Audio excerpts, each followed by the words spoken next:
You may get paid for the video if you want. When you upload, you may notice a couple of copyright notices on the video. Ignore them. The copyright claims on the video are fraudulent. If they stop you from getting paid for the video, dispute them. If you do not host this video account, you are not doing your part to get the message out there, and you are part of the problem.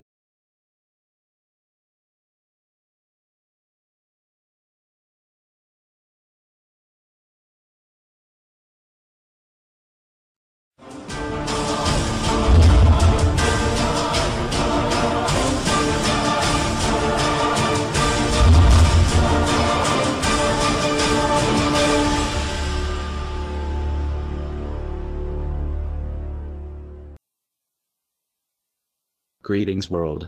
We are Anonymous. This following video focuses on the Federal Reserve problem of the United States. If you live in another country, please know that this video is still meant for you. The problem will affect everybody around the world, as the Federal Reserve is present in all countries. Watch this video and see what has happened to the United States so you can see what you and the world are up against. We must all unite together to fight our oppressors. Please pay attention.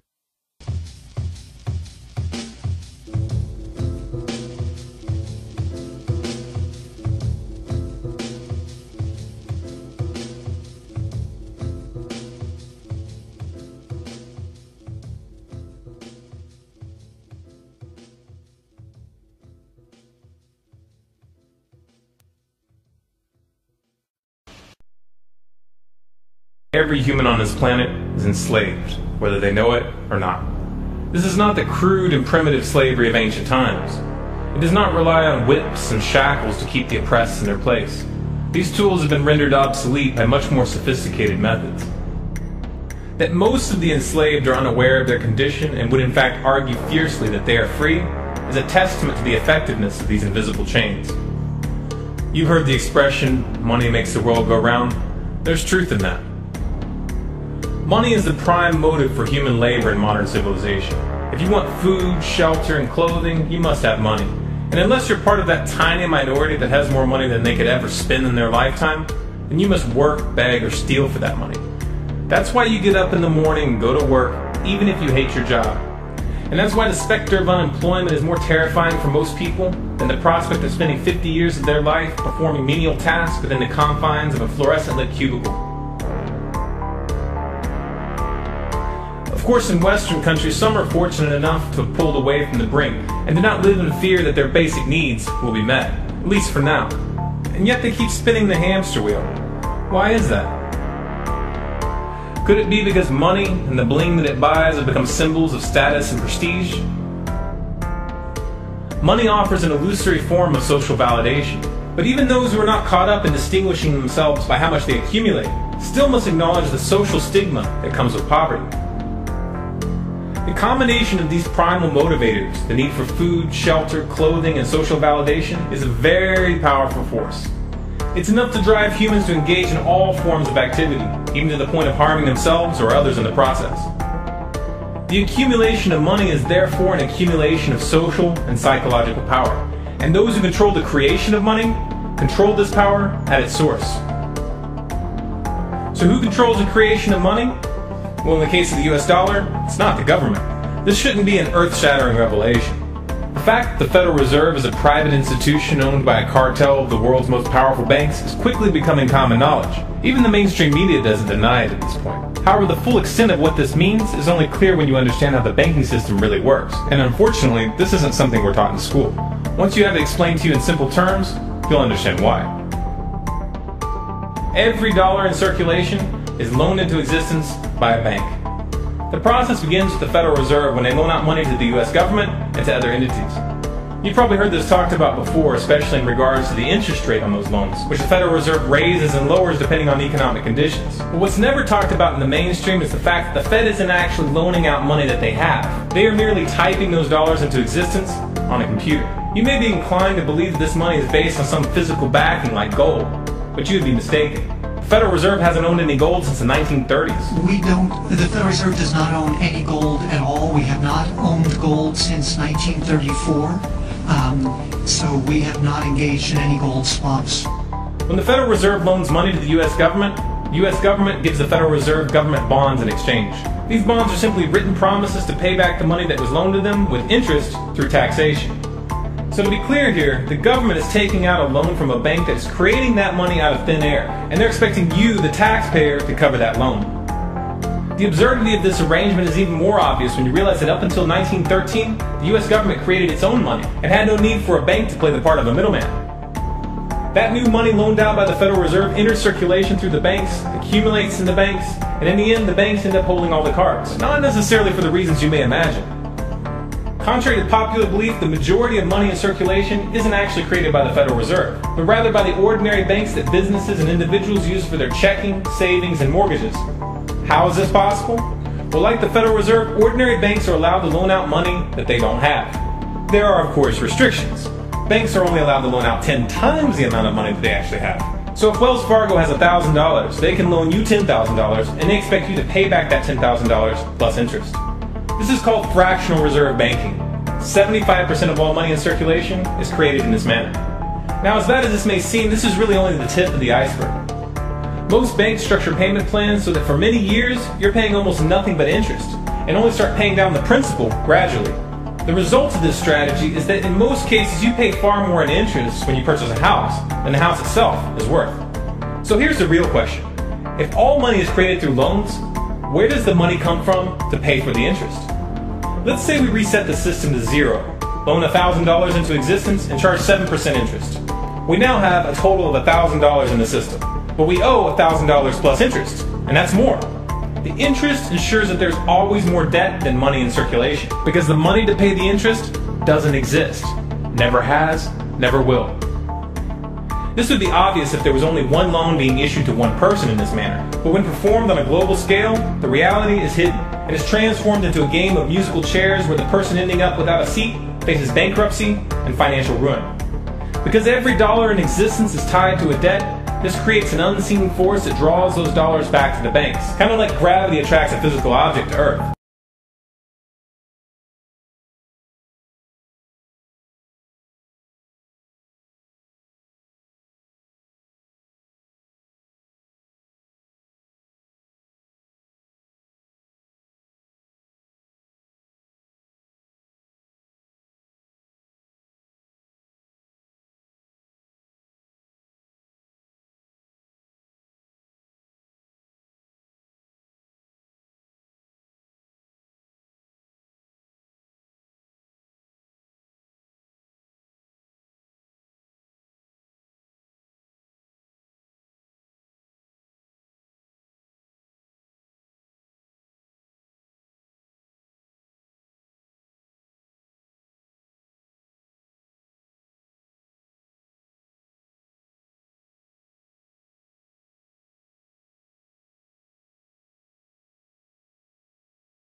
The catch here is that it's the labor of the people that moves that money. Every hour that you work to pay back a loan or to keep the government from throwing you in jail over income taxes is an hour worked for the banks.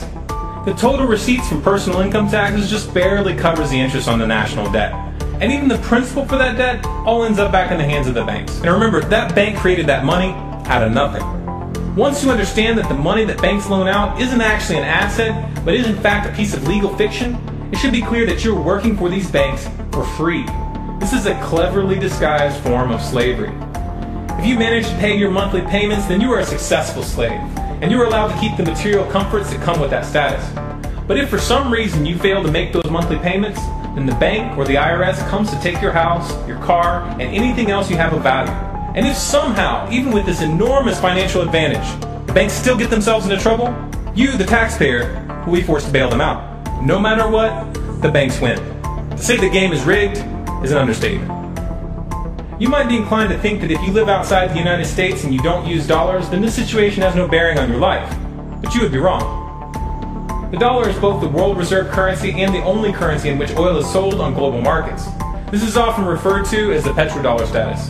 This means that wherever you live, whether your country is an oil exporter or an oil importer, you are affected. If your country is an oil importer, then you are affected by the fact that in order to keep your country running, you have to acquire dollars. To acquire those dollars, you have to send goods and services to the United States or to someone else who did. Likewise, if your country is an oil exporter, you are affected by the fact that you send your oil to the US in exchange for this debt-based money. You are exchanging something of real and tangible value for digits on a screen. And if for some reason the leadership of your country grows tired of this arrangement and tries to pull off the dollar, you'll quickly find the United States military at your doorstep ready to open up a can of democracy on you. Iraq learned this the hard way when they switched their oil sales to euros in 2000, and Libya when they tried to organize a gold-based currency for Africa. Debt-based money is a masterpiece of social engineering, the ultimate tool of the ruling elite. Yet in reality, the whole thing is nothing more than a construct of belief. Our chains are the chains of the mind, and the path to freedom must also begin in the mind. If we want a better future for our children and grandchildren, then we must work right now to reach a critical mass of awakening. So in case you missed it, the Federal Reserve's only job was to issue paper currency and back up that money with gold, making each dollar refundable for gold. But what they did was they stole the gold, then printed a bunch of fake money out of thin air backed by nothing and loaned it out at high interest. They collected around $3 for every one fake dollar they produced, and they did this scam with every dollar ever made in the US. You never knew about it because they collected the interest through taxes. It was an invisible scam. This scam put you and your children in a $19 trillion debt, making your children debt slaves forever. The following video will demonstrate how much these banksters stole from the world. We are considered the 99% in the video. They, the banksters, are considered the 1% in the video. Pay attention. There's a chart I saw recently that I can't get out of my head. A Harvard business professor and economist asked more than 5,000 Americans how they thought wealth was distributed in the United States. This is what they said they thought it was. Dividing the country into 5 rough groups of the top, bottom, and middle 3 20% groups, they asked people how they thought the wealth in this country was divided. Then he asked them what they thought was the ideal distribution. And 92%, that's at least 9 out of 10 of them, said it should be more like this. In other words, more equitable than they think it is. Now that fact is telling, admittedly, the notion that most Americans know that the system is already skewed unfairly. But what's most interesting to me is the reality compared to our perception. The ideal is as far removed from our perception of reality as the actual distribution is from what we think exists in this country. So ignore the ideal for a moment. Here's what we think it is again. And here is the actual distribution. Shockingly skewed. Not only do the bottom 20% and the next 20%, the bottom 40% of Americans barely have any of the wealth. I mean, it's hard to even see them on the chart. But the top 1% has more of the country's wealth than 9 out of 10 Americans believe the entire top 20% should have. Mind-blowing. But let's look at it another way, because I find this chart kind of difficult to wrap my head around. Instead, let's reduce the 311 million Americans to just a representative 100 people. Make it simple. Here they are. Teachers, coaches, firefighters, construction workers, engineers, doctors, lawyers, some investment bankers, a CEO, maybe a celebrity or two. Now let's line them up according to their wealth. Poorest people on the left, wealthiest on the right, just a steady row of folks based on their net worth. We'll color code them like we did before based on which 20% quintile they fall into. Now let's reduce the total wealth of the United States, which was roughly $54 trillion in 2009, to this symbolic pile of cash. And let's distribute it among our 100 Americans. Well, here's socialism, all the wealth of the country distributed equally. We all know that won't work. We need to encourage people to work and work hard to achieve that good old American dream and keep our country moving forward. So, here's that ideal we asked everyone about. Something like this curve. This isn't too bad. We've got some incentive, as the wealthiest folks are now about 10 to 20 times better off than the poorest Americans. But hey, even the poor folks aren't actually poor, since the poverty line has stayed almost entirely off the chart. We have a super healthy middle class with a smooth transition into wealth. And yes, Republicans and Democrats alike chose this curve. 9 out of 10 people, 92%, said this was a nice, ideal distribution of America's wealth. But let's move on. This is what people think America's wealth distribution actually looks like. Not as equitable, clearly, but for me, even this still looks pretty great. Yes, the poorest 20 to 30% are starting to suffer quite a lot compared to the ideal, and the middle class is certainly struggling more than they were, while the rich and wealthy are making roughly 100 times that of the poorest Americans and about 10 times that of the still healthy middle class. Sadly, this isn't even close to the reality. Here is the actual distribution of wealth in America. The poorest Americans don't even register. They're down to pocket change, and the middle class is barely distinguishable from the poor. In fact, even the rich between the top 10 and 20 percentile are worse off. Only the top 10% are better off. And how much better off? So much better off that the top 2 to 5% are actually off the chart at this scale. And the top 1%, this guy, well, his stack of money stretches 10 times higher than we can show. Here's his stack of cash, restacked, all by itself. This is the top 1% we've been hearing so much about. So much green in his pockets that I have to give him a whole new column of his own, because he won't fit on my chart. 1% of America has 40% of all the nation's wealth. The bottom 80%, 8 out of every 10 people, or 80 out of these 100, only has 7% between them. And this has only gotten worse in the last 20 to 30 years. While the richest 1% take home almost a quarter of the national income today, in 1976 they took home only 9%, meaning their share of income has nearly tripled in the last 30 years. The top 1% own half the country's stocks, bonds, and mutual funds.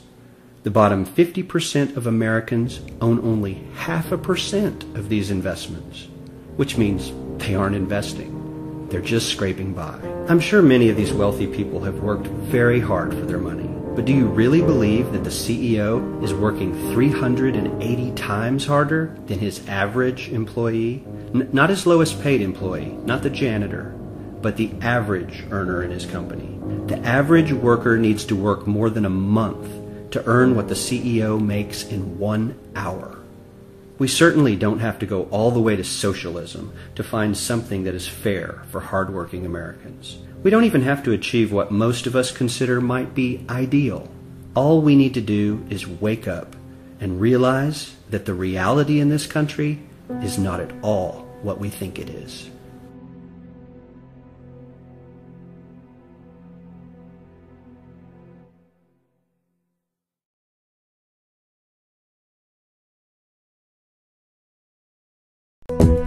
In 1945, the Bretton Woods Agreement established the dollar as the world reserve currency, which meant that international commodities were priced in dollars.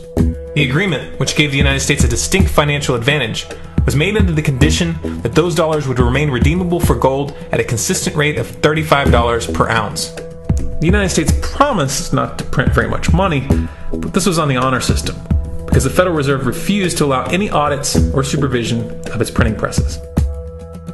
In the years leading up to 1970, expenditures in the Vietnam War made it clear to many countries that the U.S. was printing far more money than it had in gold. And in response, they began to ask for their gold back. This, of course, set off a rapid decline in the value of the dollar. The situation climaxed in 1971 when France attempted to withdraw its gold and Nixon refused. On August 15th, he made the following announcement. I have directed the Secretary of the Treasury to take the action necessary to defend the dollar against the speculators. I have directed Secretary Connally to suspend temporarily the convertibility of the dollar into gold or other reserve assets, except in amounts and conditions determined to be in the interest of monetary stability and in the best interest of the United States. This was obviously not a temporary suspension, as he claimed, but rather a permanent default. And for the rest of the world who had entrusted the United States with their gold, it was outright theft. In 1973, President Nixon asked King Faisal of Saudi Arabia to accept only US dollars as payment for oil and to invest any excess profits in US Treasury bonds, notes, and bills. In return, Nixon offered military protection for Saudi oil fields.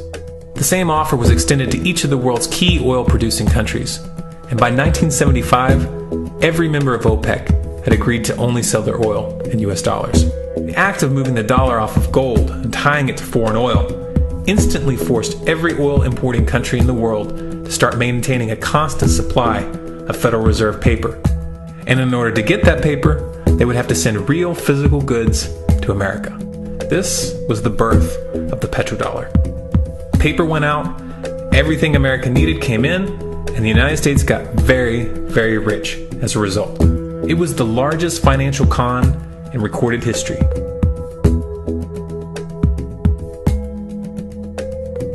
The arms race of the Cold War was a game of poker. Military expenditures were the chips, and the US had an endless supply of chips. With the petrodollar under its belt, it was able to raise the stakes higher and higher, outspending every other country on the planet, until eventually US military expenditures surpassed that of all other nations in the world combined.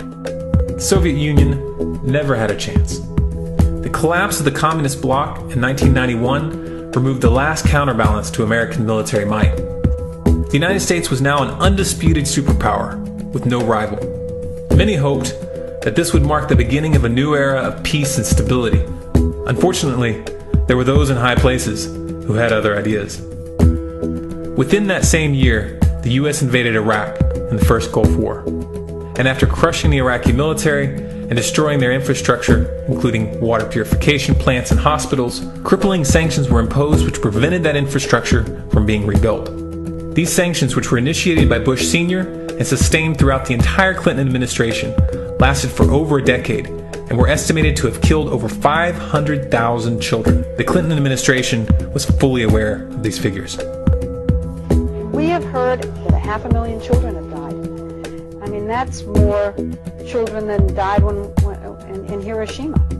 And you know, is the price worth it? I think this is a very hard choice, but we think the price is worth it. Miss Albright, what exactly was it that was worth killing 500,000 kids for? In November of 2000, Iraq began selling its oil exclusively in euros. This was a direct attack on the dollar and on US financial dominance, and it wasn't going to be tolerated.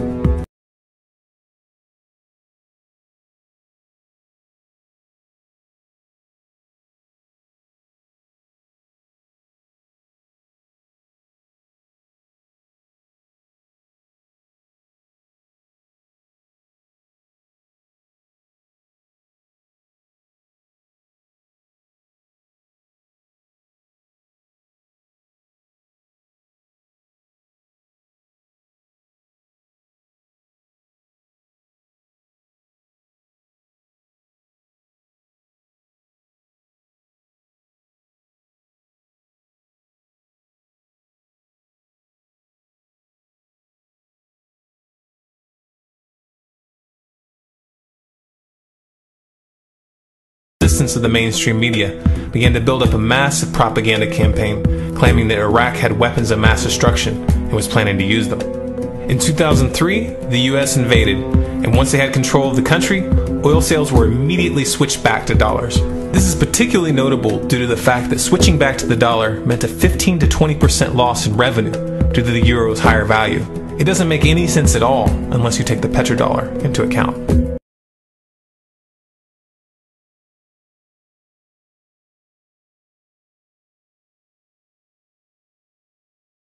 So now you can see we really did go to war just to keep this Federal Reserve petrodollar scandal going.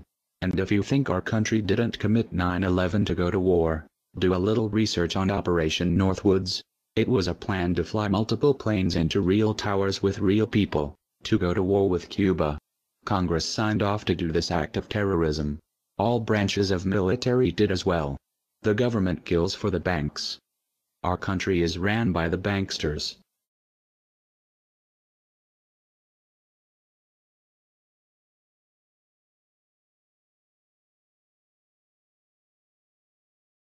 To preserve our independence, we must not let our rulers load us with perpetual debt. We must make our choice between economy and liberty or profusion and servitude. I place economy among the first and most important of republican virtues, and public debt is the greatest of the dangers to be feared. It is incumbent on every generation to pay its own debts as it goes. If the American people ever allow private banks to control the issue of their money, first by inflation and then by deflation, the banks and corporations that will grow up around them will deprive the people of their property until their children will wake up homeless on the very continent their fathers conquered. The Federal Reserve made so much profit from this money scandal they were able to literally control the government. They meet every year with politicians, presidents and many corporate giants where they control everything behind closed doors. These people control everything. This meeting is called Bilderberg Group. The Federal Reserve bankers are what are commonly referred to as the Illuminati. This is not a conspiracy. Past presidents have warned you many times this is not a conspiracy. We are opposed around the world by a monolithic and ruthless conspiracy that relies primarily on covert means for expanding its sphere of influence, on infiltration instead of invasion, on subversion instead of elections, on intimidation instead of free choice, on guerrillas by night instead of armies by day. It is a system which has conscripted vast human and material resources into the building of a tightly knit, highly efficient machine that combines military, diplomatic, intelligence, economic, scientific, and political operations. Its preparations are concealed, not published. Its mistakes are buried, not headlined. Its dissenters are silenced, not praised. No expenditure is questioned, no rumor is printed, no secret is revealed.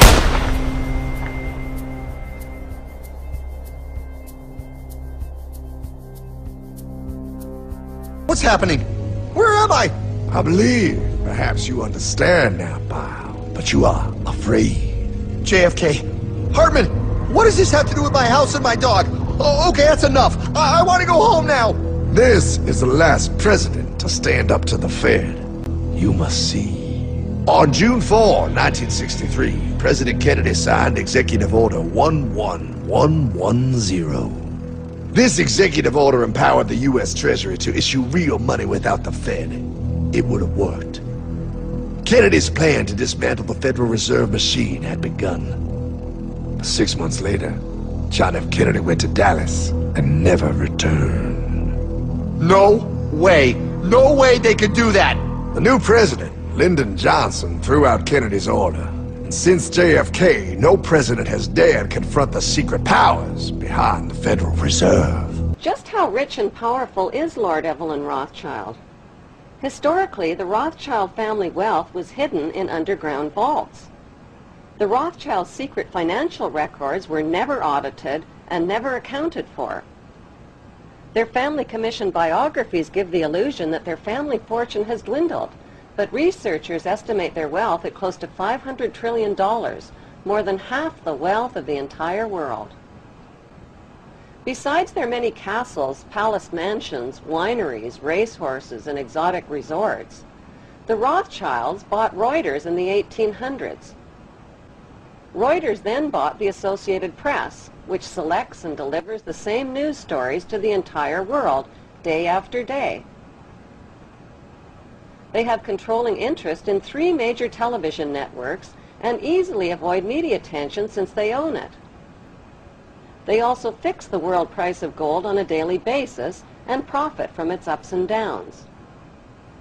Over the centuries, the Rothschilds have amassed trillions of dollars worth of gold bullion in their subterranean vaults and have cornered the world's gold supply. They own controlling interest in the world's largest oil company, Royal Dutch Shell. They operate phony charities and offshore banking services where the wealth of the black nobility and the Vatican is hidden in secret accounts at Rothschild Swiss banks, trusts, and holding companies. Although Evelyn Rothschild looks like a harmless gray-haired old man, make no mistake about it, Rothschild and his ancestors have handpicked presidents, crashed stock markets, bankrupted nations, orchestrated wars, and sponsored the mass murder and impoverishment of millions.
breaking news to all of you who don't like conspiracy theorists, all of y'all who don't like truthers, who want to call truthers crazy. Your fun is over. Those days of you having the illusion of credibility are over.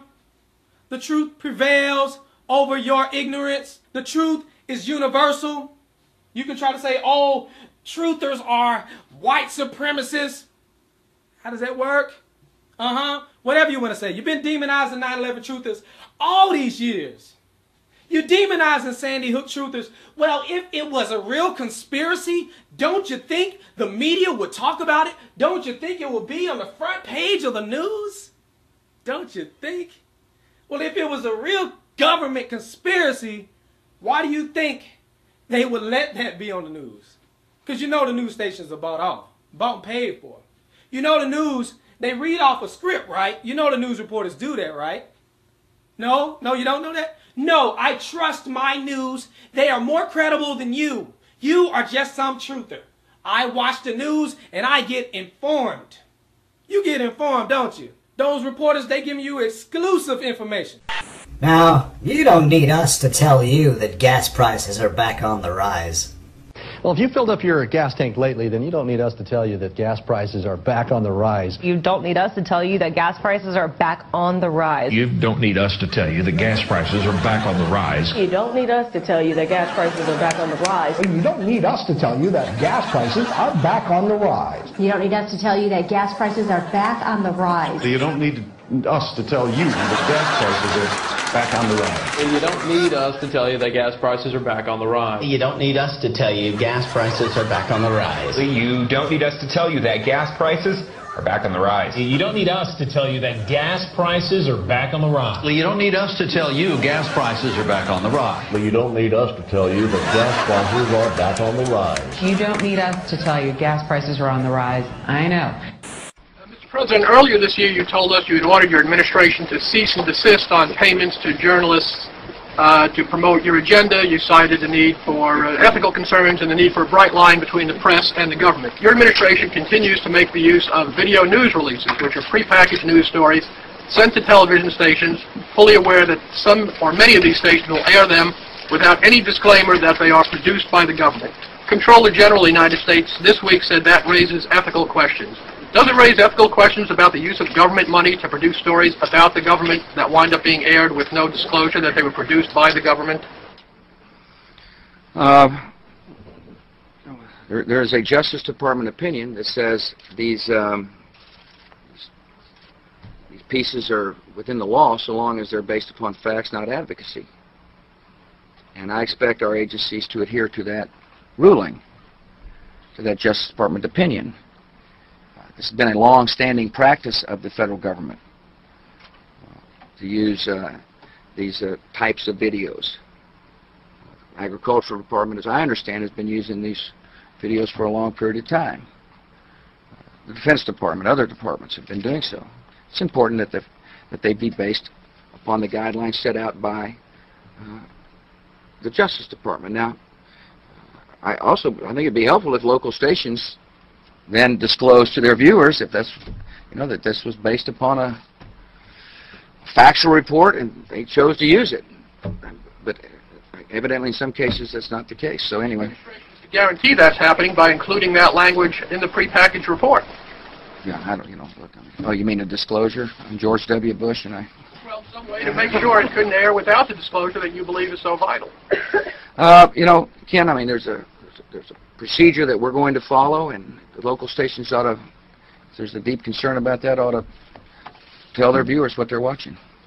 Conan O'Brien may be about to push the envelope on late-night television. Conan O'Brien may be about to push the envelope on late-night television. Conan O'Brien may be able to push the envelope on late-night television. Conan O'Brien may be about to push the envelope on late-night television. Conan O'Brien may be about to push the envelope on late-night television. Conan O'Brien may be about to push the envelope on his late-night television. Conan O'Brien may be about to push the envelope on late-night television. Conan O'Brien may be about to push the envelope on late-night television. Conan O'Brien may be about to push the envelope on late-night TV. Conan O'Brien may be about to push the envelope on late-night television. But for these anchors to ask no questions, do no fact-checking, and hold no differing interpretation of the news they're delivering is not only absurd, it's downright dangerous. Certainly there were commentators and others, pundits at Fox News that were helpful to the White House. And certainly, yes, certainly we got talking points to those people. Call Sean, call Bill, call whoever. Did you do that as a regular thing? It wasn't necessarily something I was doing, but it was something that we at the White House, yes, were doing and getting them talking points and making sure they knew where we were coming from. So you were giving them talking points. But I would separate the journalists. That's important. You were using these commentators as your spokespeople. Well, certainly. I mean, certainly. I think that happens to both ways when people go on other networks as well that are favorable towards the Democrats and so forth. Nobody's ever fed me any crap like that, so I don't know what you're talking about. Well, you're an independent-minded guy. Thank you. Yeah. But aren't you a little embarrassed by the fact that your White House used a television network which is purportedly fair and balanced as your mouthpiece? I think everybody in this town uses people that are going to be helpful to their cause to try to shape the narrative to their advantage. Again, I would separate the journalists because the journalists that I worked with were people just like the rest of the White House press corps who were trying to report the news. You wouldn't use Brit Hume as somebody to sell stuff for, but you'd use the nighttime guys. Yeah, I would separate that out, and certainly, you know, and then they'll say that that's because they agree with those views in the White House. Well, they didn't need a script, though, did they? Well, probably not. Economic factors may take some spring out of the Easter Bunny's step this year. In consumer news, economic factors may take some spring out of the Easter Bunny step this year. Economic factors may take some spring out of the Easter Bunny step this year. Economic factors may take some spring out of the Easter Bunny step this year. Economic factors may take some spring out of the Easter Bunny step this year. Economic factors may take some spring out of the Easter Bunny step this year. Economic factors may take some spring out of the Easter Bunny step this year. Economic factors may take some spring out of the Easter Bunny step this year. Economic factors may take some spring out of the Easter Bunny step this year. Economic factors may take some spring out of the Easter Bunny step this year. Economic factors may take some spring out of the Easter Bunny step this year. Economic factors may take some spring out of the Easter Bunny step this year. Economic factors may take some spring out of the Easter Bunny step this year. Economic factors may take some spring out of the Easter Bunny step this year. Economic factors may take some spring out of the Easter Bunny step this year. It's the third time I've said that. I'll probably say it 3 more times. See, in my line of work, you got to keep repeating things over and over and over again for the truth to sink in, to kind of catapult the propaganda.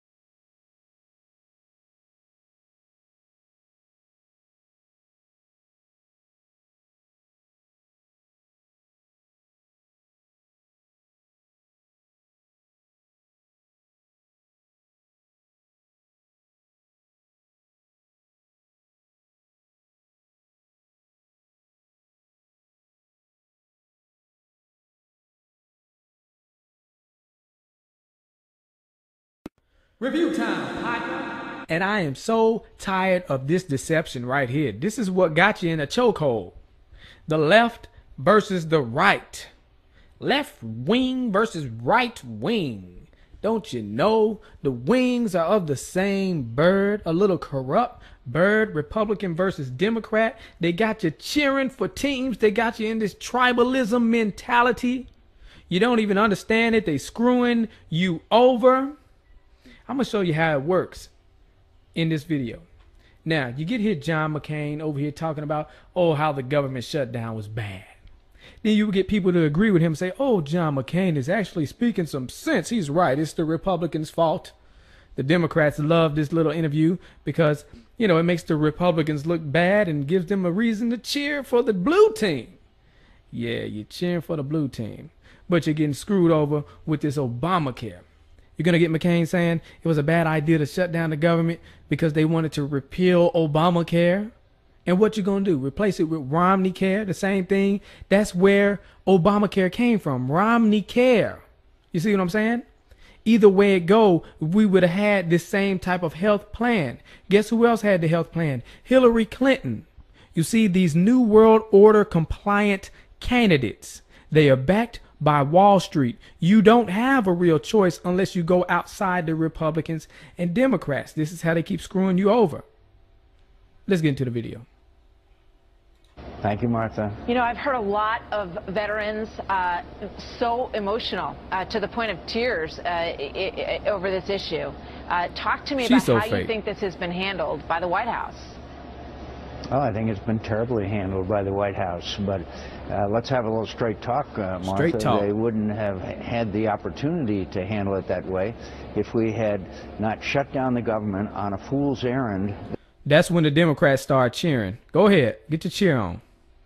That we were not going to accomplish. The whole premise of shutting down the government was the repeal of Obamacare.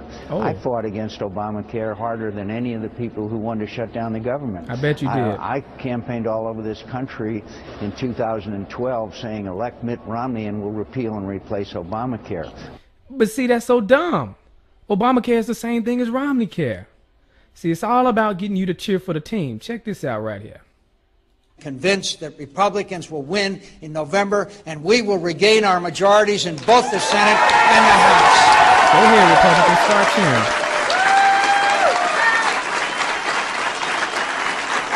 Why are you blinking like that? Man, stop blinking like that. What's your problem? And we will win House seats right here in Arizona. We will lead in Arizona. Let's get to the point. Jeez, this uneventful speech. And when we do, we will stop the out-of-control spending and tax increases and repeal and replace Obamacare. And they cheering. But repeal and replace Obamacare means they're going to put in Romneycare, which is the same doggone thing. Think I'm lying. Think I'm lying. We're going to look at this later. But let me see. Here we go. Governor Romney said this has to be done on a bipartisan basis. This was a bipartisan idea. In fact, it was a Republican idea. Oh. And Governor Romney, at the beginning of this debate, wrote and said, what we did in Massachusetts could be a model for the nation. And I agree that the Democratic legislators in Massachusetts might have given some advice to Republicans in Congress about how to cooperate. Listen to them now. But the fact of the matter is, we used the same advisors, and they say it's the same plan. Wow. The same doggone plan. Let's look at this. There are some terrific Republican ideas. Mitt Romney in Massachusetts has initiated mandatory insurance so that everybody has to buy in, but then the government helps out those who can't afford it. Those kinds of bold initiatives, I think the Democrats have to put forward bold as heck. If, in fact, we can credibly claim that we can run the country and not simply criticize on the sidelines. Now, this is key. This is in 2006. You see, he's praising this individual mandate, too. It's funny he's doing that. So either way it go, we would have had this Obamacare, Romneycare plan. But remember, I said Hillary ran on that plan as well. Obama didn't seem to like the individual mandate. That's how he got elected. Well, one of the reasons that made him look good, because he said he wasn't for individual mandate. Let's check it out right here. Didn't represent her properly. They misrepresent her. Did they, and what do you say about that? Well, obviously, I think that they represented her position properly, which is that she supported, in the past, NAFTA, which has been pretty hard on Ohio. And we've had an ongoing discussion about health care. Both of us want to provide health care to all Americans. There's a slight difference, and her plan is a good one, but... Slight difference. This is the slight difference he's talking about. Check this out. She mandates that everybody buy health care. She'd have the government force every individual to buy insurance. Which is what Obamacare is. And I don't have such a mandate because I don't think the problem is the people don't want health insurance. It's that they can't. No, I don't want it. I don't want health insurance. Afford it. So I focus more on lowering costs. And this is a modest difference, but it's one that she's tried to elevate, arguing that because I don't force people to buy health care that I'm not insuring everybody. Well, if things were that easy, I could mandate everybody buy a house, and and that would solve the problem of homelessness. It doesn't. Uh-oh, watch out, y'all. He might do that next. So There you go. Obama with his lying self. Y'all need to stop with this. You're over here arguing, acting like you're against Obamacare, you Republicans. And they're talking about repeal and replace Obamacare with the same thing. What the heck is your problem? Get out of this tribalism mentality. And people who would say, oh, we need Hillary Clinton. Well, she down for the same plan. It's the same thing. It's the same scheme. And why in the heck do we have a president who not only tries to sell us on a product, but forces us to buy it and penalizes us if we don't? Precisely because the product is good. I want the cash registers to work. I want the checkout lines to be smooth.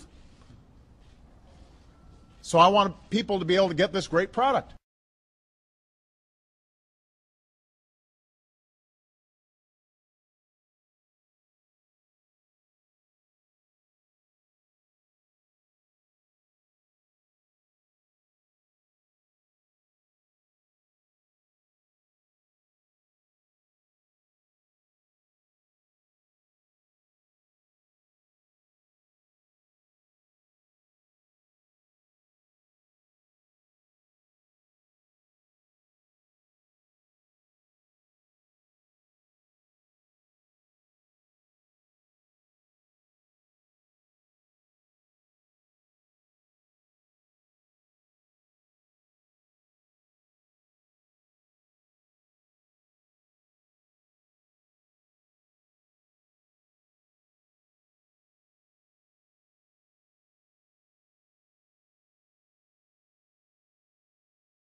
Who is this guy?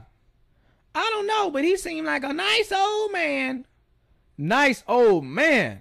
No, this right here is David Rockefeller.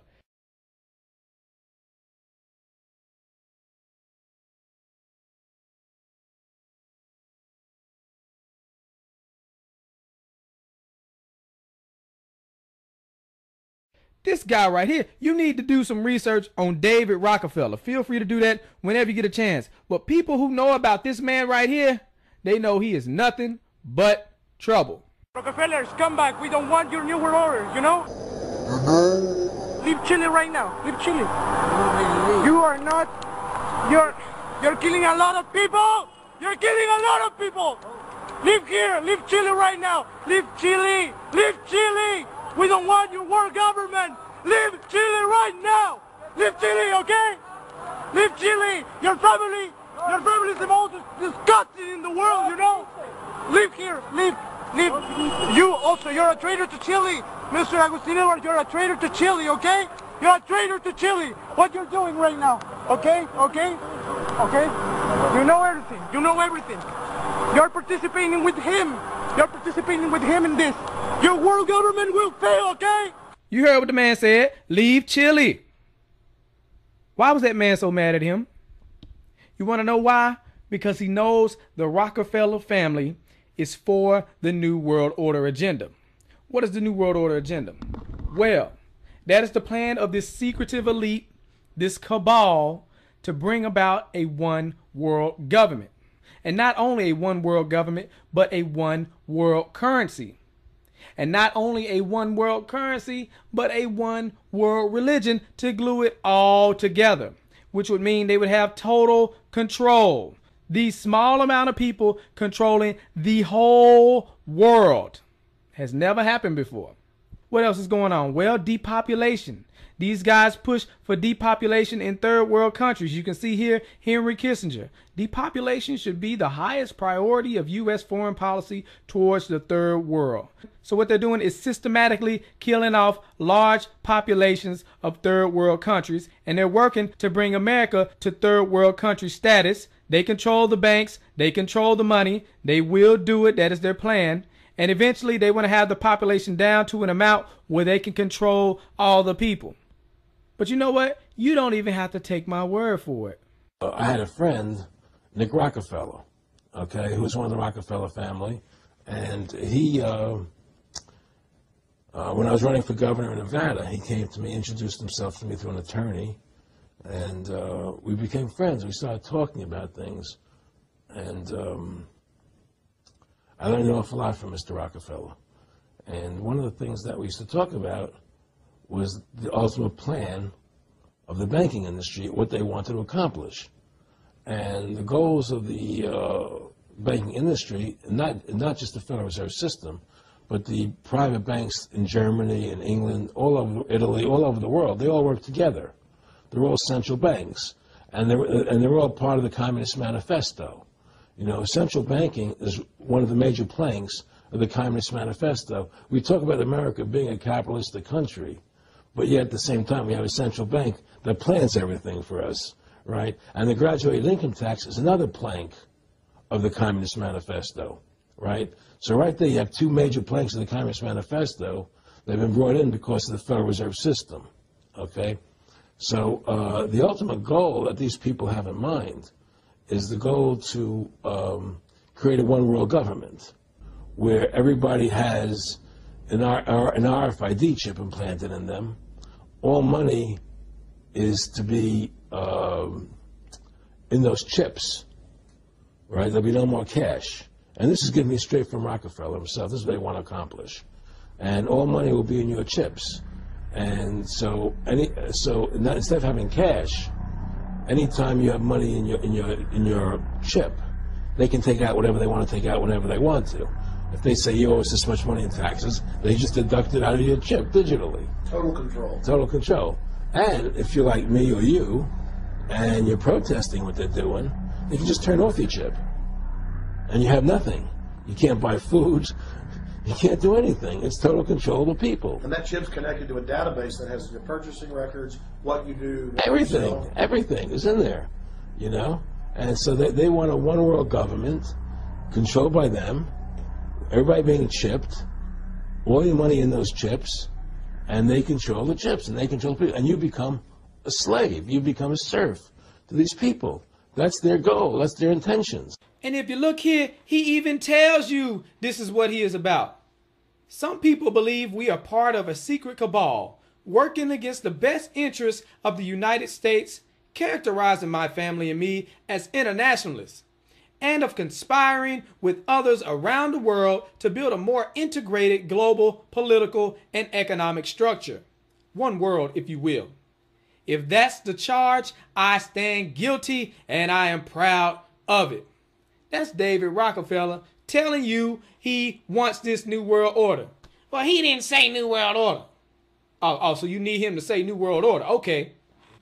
All we need is the right major crisis, and the nations will accept the new world order. See that? That's why you got to pay attention. But before we break it down, I want you to see this.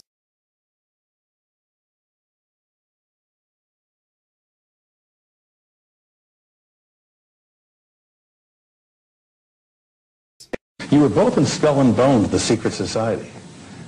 It's so secret we can't talk about it. What does that mean for America? The conspiracy theorists are going to go I'm wild. sure they are. I don't know. I haven't seen the web. Number 322?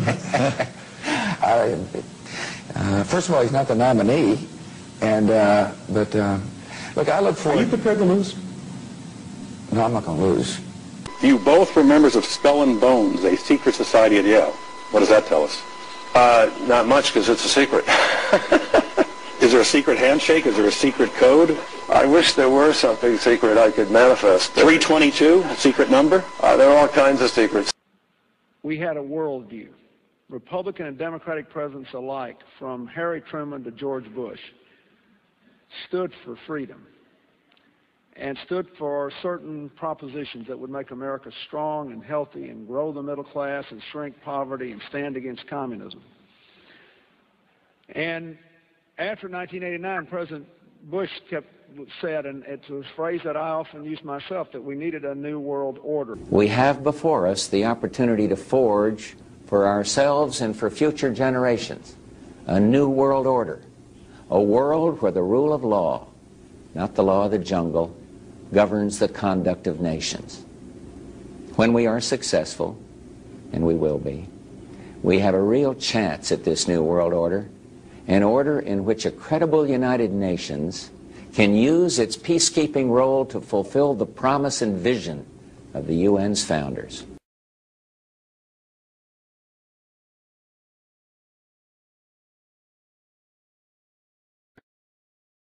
the affirmative task we have now is to actually create a new world order.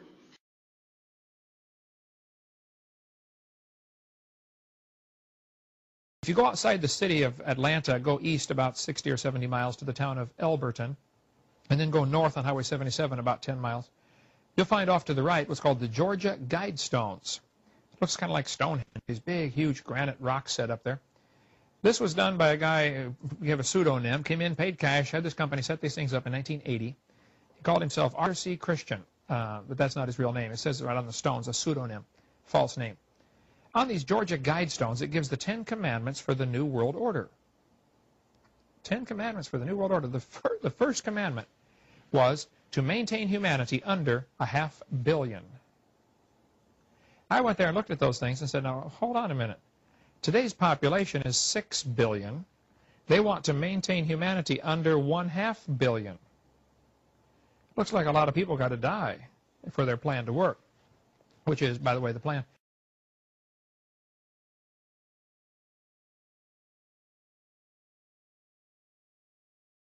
Jacques Cousteau said we'd have to eliminate 350,000 people a day. 1/3 of a million people a day would have to be eliminated to save Mother Earth. Bill Clinton said we need to reduce the population of the earth to 1 billion. There are a lot of folks who would like to reduce the population of the earth. The Bible command is quite the opposite.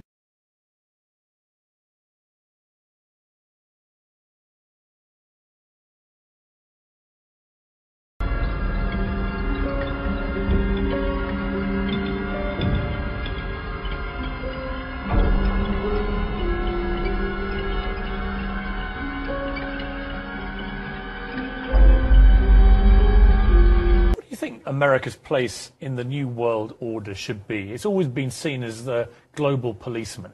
But as you said before, you know, it's hard to see with all these military conflicts where the winner and loser lies. What should America be doing I think globally? The global policeman should be the United Nations.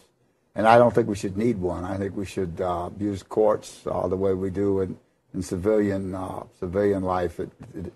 It's time to put war and conflict, armed conflict behind us and move on and start acting like civilized, educated human beings. Oh, you're so civilized, Ted. Let's look at your quote. A total population of 250 to 300 million people, a 95% decline from present levels would be ideal. That's Ted Turner, founder of CNN and New World Order supporter. You see, he donated $1 billion to the United Nations.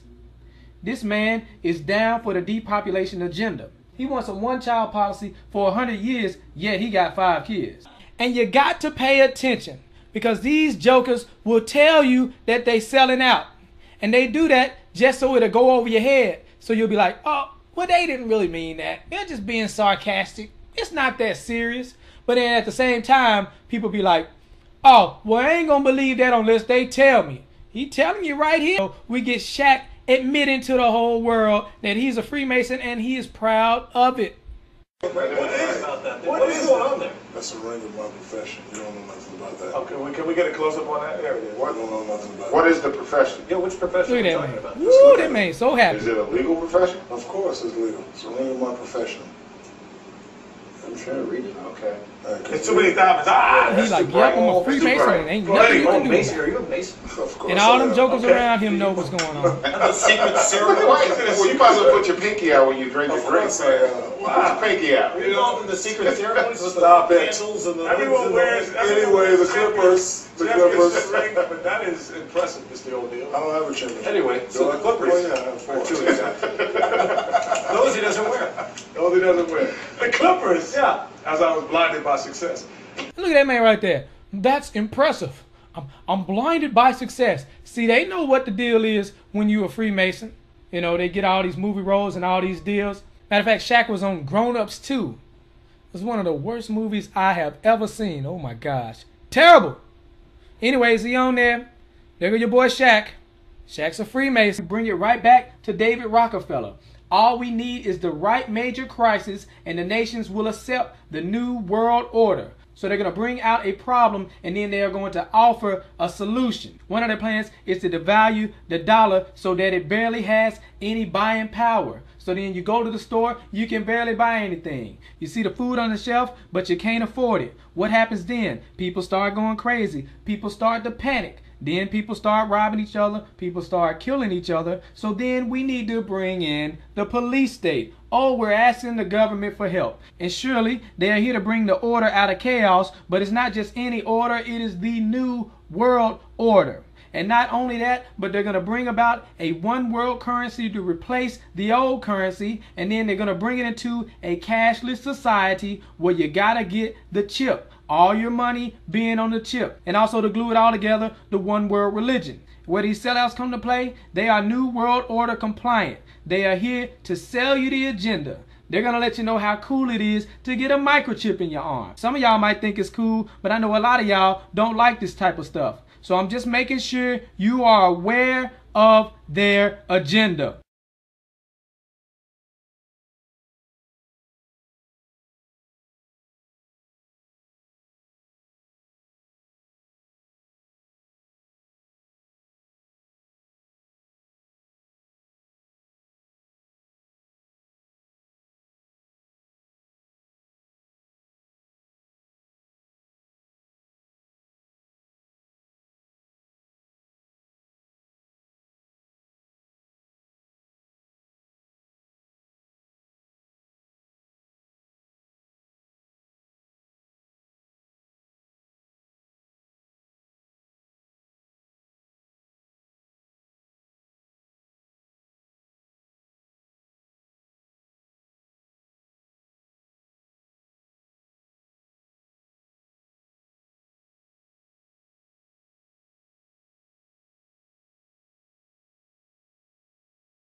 But anyway, I've had people calling me saying they go out to their mailbox and they find a little red dot or a little blue dot on their mailbox, and they wonder what the little red dot and blue dot is.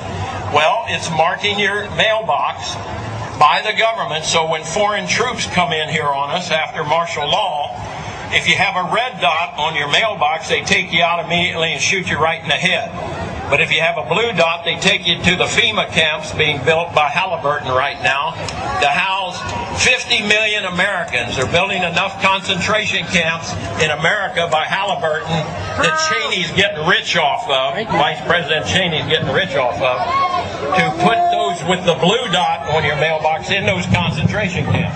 Now, if you go out and you find a pink dot on your mailbox, that means that they believe you'll be a good slave and you're going to go along with the program and serve our international Antichrist masters. So watch for that dot.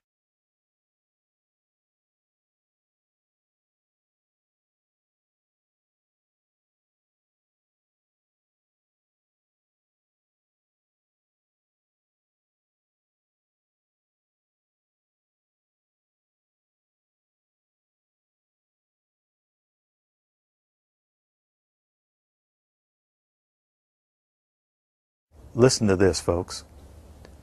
I was pulled to the side road, which was a new cut gravel dirt road in front of a business, a builder supply business. And the right side of the road was filled with, which I thought was portable toilets. I never looked at them that close. Same in color, maybe black, but which was an odd color. And I asked him about the field of black boxes.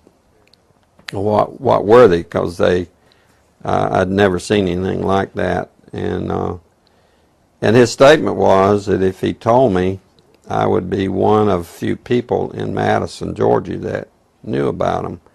And he says they're disposable coffins, I believe he told me. And he says there's 100, at that time he said there was 125,000 there.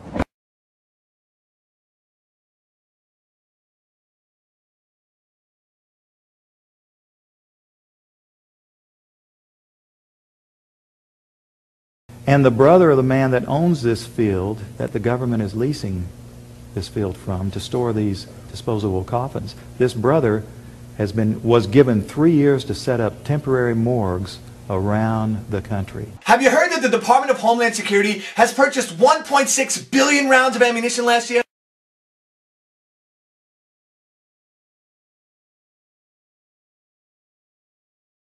I mean, that's going to cost millions and millions of dollars. Correct me if I'm wrong, but isn't this country broke? I mean, you turn on the TV, you hear how we're laying off air traffic controllers, how people are going to die because of it. I mean, Harrison Ford is in a tizzy, and we're spending this much money on bullets? Do you know that 1.6 billion rounds of ammunition is enough to fight a 20-year war and still have bullets left over? My question is, who is the Department of Homeland Security planning to shoot? Do you realize that over the past couple of months, our government has tried to pass bills through Congress allowing them to arrest American citizens without due process, allowing them to kill American citizens without due process?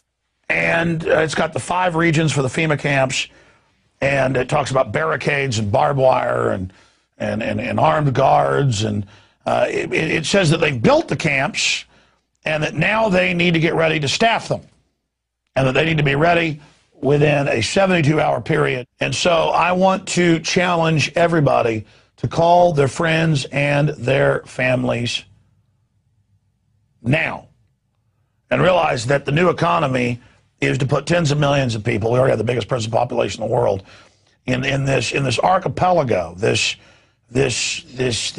giant chain of facilities all over the country. The following video details the contents of a Department of Defense document entitled Internment and Resettlement Operations, also known as FM 3-39.40. The document is 325 pages long and it is signed by Joyce E. Morrow, Administrative Assistant to the Secretary of the Army. It was created in 2010, however, it has just been recently leaked to the public via the internet and can now be downloaded from multiple sources. In the description below, you'll find a download link for the document. I strongly encourage you to download it yourself and to verify everything that's being said here. The document outlines military procedures for internment and resettlement of civilians, and it describes the layout and the administration of these internment camps. It clearly states on page 38 that it applies within U.S. territory, and it specifically addresses the detainment of U.S. citizens, as is indicated by the identification procedures for new prisoners on page 146, which states that social security numbers are to be recorded alongside their photograph and fingerprints. Included in the list of organizations which may be involved in these internment operations are the Department of Homeland Security, FEMA, the Department of Defense, and the United Nations. On page 56, the document outlines the responsibilities of psychological operations officers within the camps, among which it states that a PSYOP officer develops and executes indoctrination programs to reduce or remove antagonistic attitudes, and identifies political activists. On page 281, the document goes into more detail regarding the role of psychological operations within the camp, specifically in regards to pacifying the population and ensuring cooperation. On page 238, it gives the conditions for the use of deadly force in such camps. Among the justifications for lethal force, it includes to terminate an active escape attempt. That point right there should make it clear that these camps are not benevolent disaster relief type facilities. On page 244, the document calls for the use of snipers during riots to, quote, scan a crowd and identify agitators and riot leaders for apprehension and fire lethal rounds if warranted. On page 260, it shows the basic layout for a facility focusing on detainment. It is depicted with interrogation areas, tribunal areas, and mortuaries. Each detainment facility is designed to hold 4,000 prisoners, and they are depicted with multiple levels of barbed wire separating compartments within the facilities, with a double barbed wire fence enclosing them, and watched over by 24 guard towers. On page 261, the document depicts the layout for what they call civilian resettlement facilities, which are designed to house 8,000 people. Though it uses the word resettlement, the plans show multiple levels of barbed wire dividing the sections of the facility, with double barbed wire fencing on the outside, as well as 16 guard towers. On page 262, the layout for facilities designed for what they call non-compliant prisoners is shown. These camps are designed to hold up to 300 prisoners, they have 3 interrogation centers, and are guarded by 13 guard towers. Now, if there's any question whether these plans are active or just theoretical, this should be settled by the fact that the U.S. Army has been running ads for job positions in these camps since 2009, and apparently, they're still hiring. Once again, if you look in the description, you'll find all the links you need to verify this information. It's important to note here that this document was created in 2010, which was under the Obama administration, and it predates the NDAA of 2012, which authorized military detainment of U.S. citizens. This clearly shows a long-term agenda at work.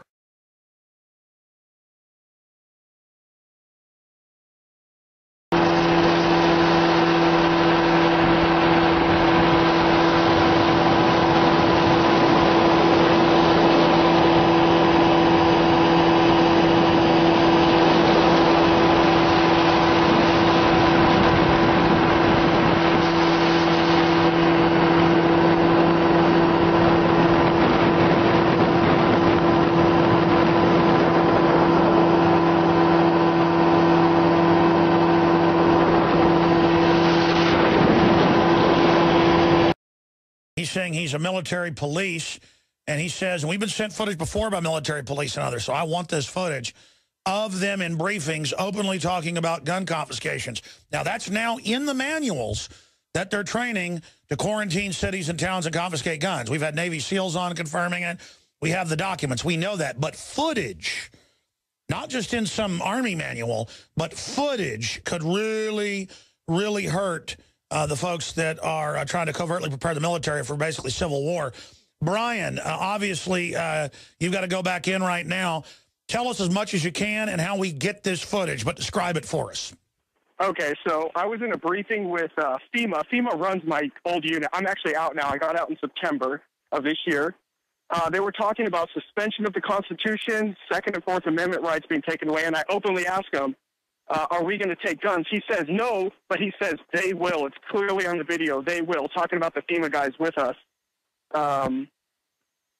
So that's the gist of the video. You could, I'm filming the floor because it kind of startled me when they said that they're going to suspend the Constitution under martial law, which is pretty scary to me.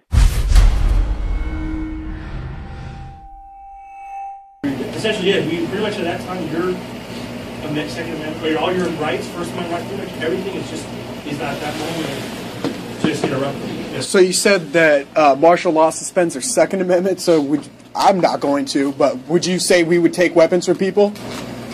Yeah, that's what they do. Yeah.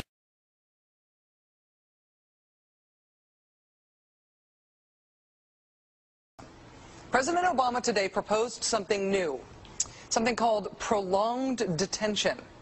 Doesn't sound that bad, right? Prolonged detention. Did you ever see the movie Minority Report?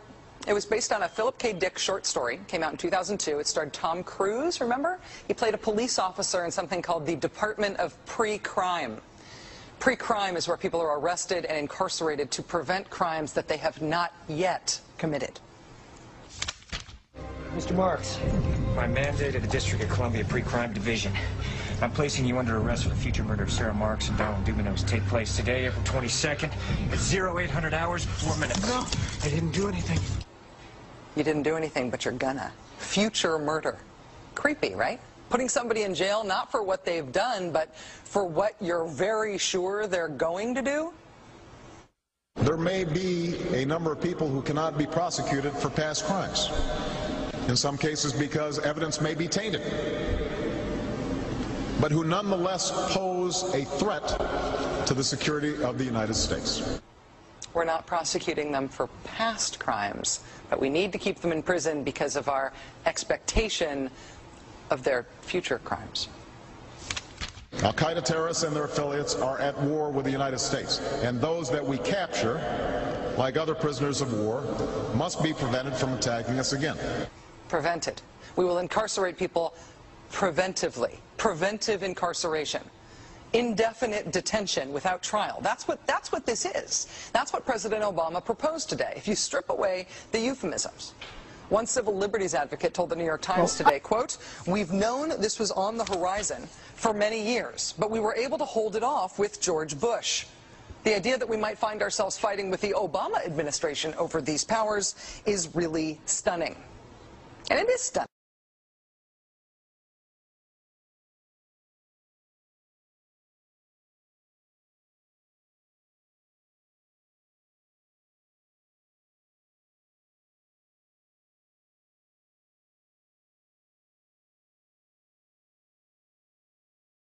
As a psychiatrist, I remember very well the condemnation by the American Psychiatric Association of Soviet psychiatrists and the Soviet Union for their use of psychiatric techniques and psychiatric medications to control political dissidents.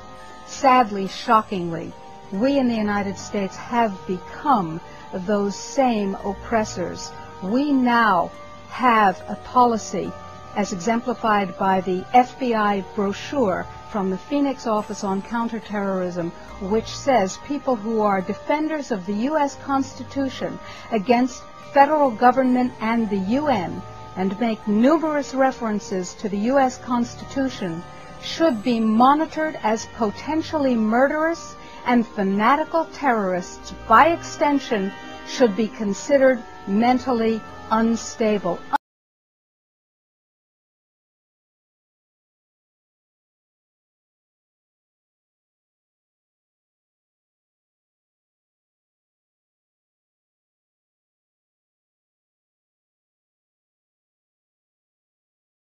Department of Justice memo, which tells local police what should you be looking out for in kind of everyday terrorism prevention and terrorism watch activities.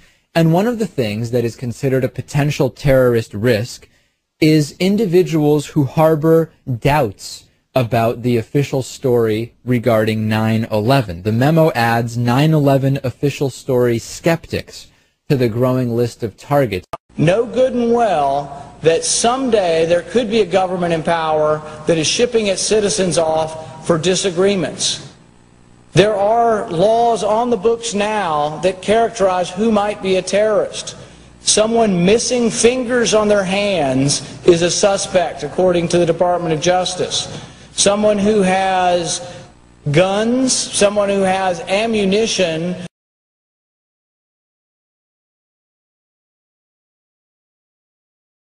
someone who has more than 7 days of food in their house,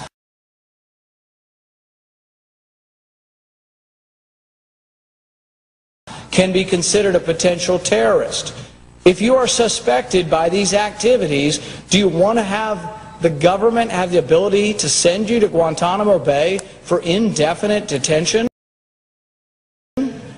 A suspect. We're not talking about someone who has been tried and found guilty. We're talking about someone suspected of activities. President Obama is now allowed to write in laws without consent from Congress, making us no different than a dictatorship. The president has just signed many executive orders that allows the government to take your assets, your loans, your children, transportation, and gives the government permission to put you into concentration camps and labor camps. If you do not believe me, here are the executive orders. Read them yourself.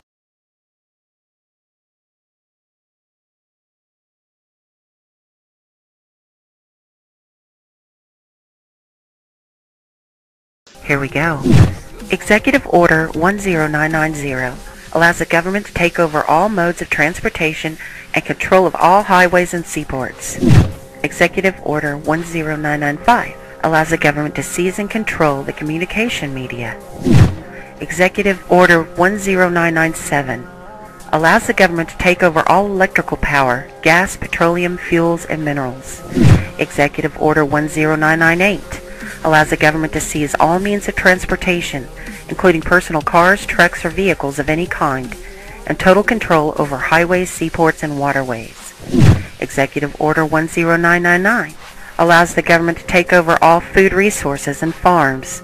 Executive Order 11000 allows the government to mobilize civilians into work brigades under government supervision. Executive Order 11001 allows the government to take over all health, education, and welfare functions. Executive Order 11002 designates the Postmaster General to operate a national registration of all persons. Executive Order 11003 allows the government to take over all airports and aircraft, including commercial aircraft. Executive Order 11004 allows a housing and finance authority to relocate communities, build new housing with public funds, designate areas to be abandoned, and establish new locations for populations. Executive Order 11005 allows the government to take over railroads, inland waterways, and public storage facilities. Executive Order 11051 specifies the responsibility of the Office of Emergency Planning and gives authorization to put all executive orders into effect in times of increased international tensions and economic or financial crisis. Executive Order 11310 grants authority to the Department of Justice to enforce the plans set out in executive orders, to institute industrial support, to establish judicial and legislative liaison, to control all aliens, to operate penal and correctional institutions, and to advise and assist the President. Executive Order 11049 assigns emergency preparedness function to federal departments and agencies, consolidating 21 operative executive orders issued over a 15-year period. Executive Order 11921 allows the Federal Emergency Preparedness Agency to develop plans to establish control over the mechanisms of production and distribution of energy sources, wages, salaries, credit, and the flow of money in U.S. financial institution in any undefined national emergency. It also provides that when a state of emergency is declared by the President, Congress cannot review the action for 6 months. The Federal Emergency Management Agency has broad powers in every aspect of the nation. General Frank Salzito, chief of FEMA's Civil Security Division, stated in a 1983 conference that he saw FEMA's role as a new frontier in the protection of individual and governmental leaders from assassination and of civil and military installations, from sabotage and or attack, as well as prevention of dissident groups from gaining access to U.S. opinion or a global audience in times of crisis. FEMA's powers were consolidated by President Carter to incorporate the National Security Act 1947 that allows for strategic relocation of industries, services, government, and other essential economic activities, and to rationalize the requirements for manpower, resources, and production facilities. The 1950 Defense Production Act gives the President sweeping powers over all aspects of the economy. The Act of August 29, 1916 authorizes the security of the Army in time of war to take possession of any transportation system from transporting troops, material, or any other purpose related to the emergency. The International Emergency Economic Powers Act enables the President to seize the property of a foreign country or national.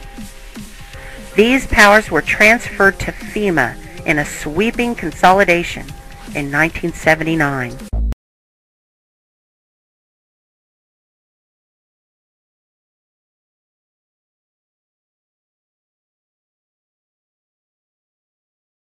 Did Hitler get elected on Monday and start throwing people into ovens on Friday? No. It was a gradual process. The first thing that Hitler did was start to write newspaper articles. Everything that was going wrong was the Jews' fault. They're the ones that caused all these problems. Did the Jews write their own newspaper articles and go, I disagree? So then the Jews had to wear the Star of David so we can tell who you are. Did they say, no, that's a violation of my privacy. I don't have to tell you. No, the Jews decided, well, it's a religious symbol. We love God. We should be proud to wear the Star of David. Eventually, the Germans came in and they broke all of the windows in all of the Jewish businesses in one weekend. The Saturday night was known as Kristallnacht, which is German for Night of Glass. Did the Jews rise up and say, now damn it, you're violating my property, you shouldn't do that? No. Gosh, we don't want to make the Germans any madder than they already are. Don't piss them off. They've got guns. Eventually, the Germans are loading them up into cattle trailers on the train. Where do you think you're going, on vacation? Where do you think they're going to take you? Well, now you're cold and naked and they're walking you into the ovens where you're going to go to mass execution. Is it time now to raise your hand and say, you know, I tend to disagree with all of this? Bang! You're dead. It's too late to complain. You should have complained at the beginning when you at least had a chance. How bad do things have to get before you do something? Do they have to take away all your property? Do they have to license every activity that you want to engage in? Do they have to be throwing you on cattle cars before you start to say, now wait a minute, I don't think this is a good idea? How long is it going to be before you finally resist?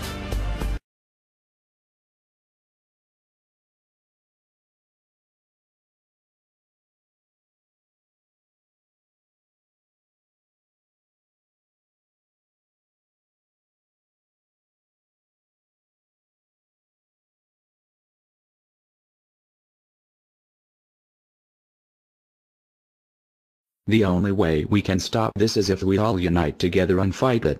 People of the U.S. are waking up to the Federal Reserve scandal, and the powers that be are currently afraid of retaliation. And that is precisely why they're trying everything they can to disarm us. You know how the media has been saying gun violence has been out of control and at an all-time high. They are not simply twisting the truth here or exaggerating. They are absolutely presenting lies to you.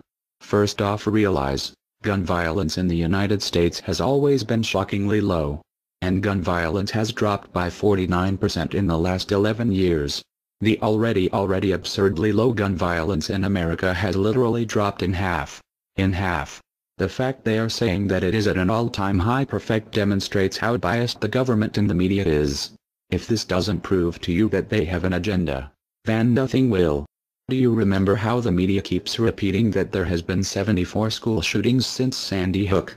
Those 74 shootings were not even mass shootings like they claim. Most were suicides and none of them even took place at a school. Not a single one. They are presenting lies to you, America.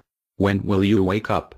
At some point you have to ask yourself, why would the government fake 74 mass school shootings involving children? If they get our guns, we will lose the fight against them. And they will take away absolutely all of your freedoms and you and your children will be forever slaves. And don't forget they purposefully put you and your children into that debt. And because the Federal Reserve is present in all countries, the other countries of the world are next soon after. This plan is called the New World Order. It is the same New World Order the Vice President of the United States called for on national TV a month ago. He said we need to strive for and complete the New World Order. This is also the same New World Order President George Bush and President Kennedy said is our country's lifetime goal. And the same New World Order George Bush said on national TV said will happen no matter what we do, and we cannot prevent it. This has all been a long-time plan. The Federal Reserve and their partners want complete control of humanity. We cannot let this happen. They want to rule over us. like kings and queens. And humanity will be forever lost to enslavement by a bunch of tyrants who have publicly admitted they want to kill off the majority of the population so the masses are easier to control. They are going to wipe your bloodline completely off of the earth. He'll tell you the order of things to happen.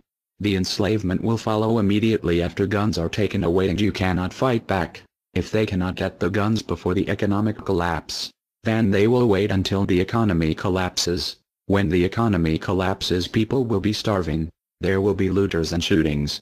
The government will insist on taking guns away to help, and as soon as the guns are taken away, then we will fall into a complete dictatorship. Do not fall for it.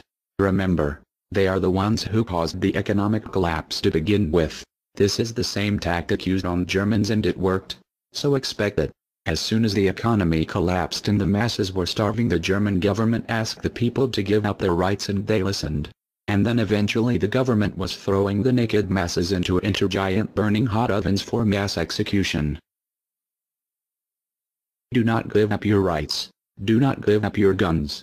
Fight back, as they were the ones who caused the problem. Just so you know, the people who are behind this Federal Reserve scam and New World Order are the same ones who funded Hitler's campaign.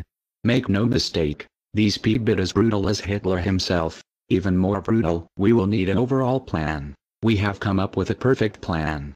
This plan offers extraordinary possibilities. It will make for the most beautiful and free world you can ever imagine.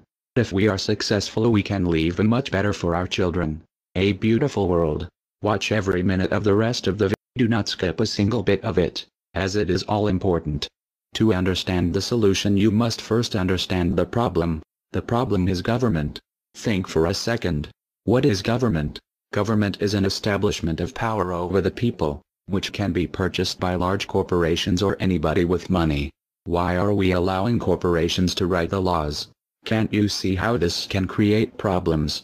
We must take the power and guns away from the government, which will advertently take away the power and guns away from the corporations. And we need to take that power and weaponry and put it back in the hands of the people, not greedy corporations. These people who want to put you into labor camps and death camps.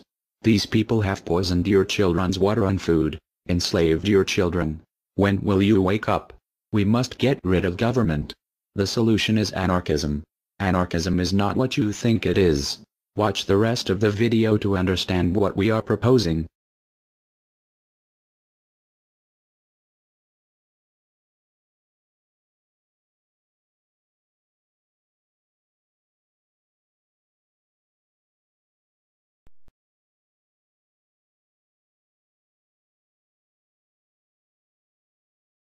To you? Makes perfect sense. Okay. Anybody else want to throw anything out at us? Sir? I think you're an anarchist, so you don't know it yet?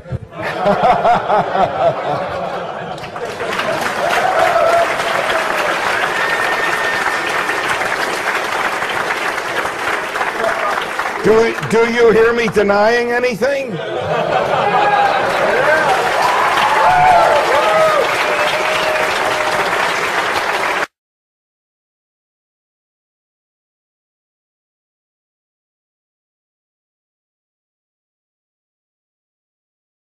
Many people, when they hear the word anarchy, think of chaos and mayhem. So they assume that an anarchist must be in favor of disorder and violence. That is the complete opposite of the truth. Most objections and complaints about the anarchist or voluntarist philosophy are not actually about the philosophy itself, but result from people misunderstanding what the philosophy is all about. To illustrate a few points, we will use the example of two fictional islands. Authoritania, where there is a ruling class or government, and Anarchia, where there is no ruling class of any kind. We will use these islands to examine several common misconceptions about anarchism. Lots of people think anarchy means every man for himself, or survival of the fittest, or the absence of any social cooperation or organization. They think that anarchy means everyone has to be self-sufficient. This comes from the false assumption that some kind of government is necessary for any organization to occur. Whether it's part of a republic, a democracy, a kingdom, or a dictatorship, a ruling class issues orders called laws and punishes anyone who disobeys them. That is not cooperation. That's domination. It's one group forcing its will on another. Authoritarianism can be used to force people into organized patterns, but that does not mean that people are incapable of organizing their activities without being forced. The most productive and useful examples of organization that we see today are anarchistic in nature. No one was forced to build the grocery store you go to. No one was forced to produce or sell anything in it.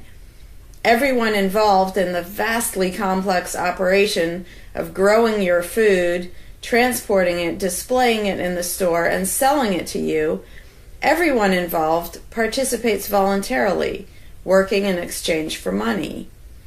You and all the other store customers choose freely which store to go to and what to spend your money on. This purely voluntary arrangement allows for an amazingly complex degree of organized cooperation without anyone being coerced to participate. In contrast, under government, a very small group of people comes up with an idea and forces everyone else to participate in it and provide for its funding with tax dollars. In the authoritarian version of a supermarket, the ruling class would tell people what to produce and how much, what prices to charge, and they would tell customers what they must buy and what they must pay. Anyone who did not comply with the centralized master plan would be punished in some way. That is how government does things. Which one of these would you prefer? Another common but incorrect assumption is that if there were no ruling class or no government, people would have no way of defending themselves against common criminals or foreign invaders. Again, this is simply not true. The government version of protection is inherently hypocritical. Governments will use their hired law enforcers to find and lock up some of the private thugs and thieves and prevent them from preying on people.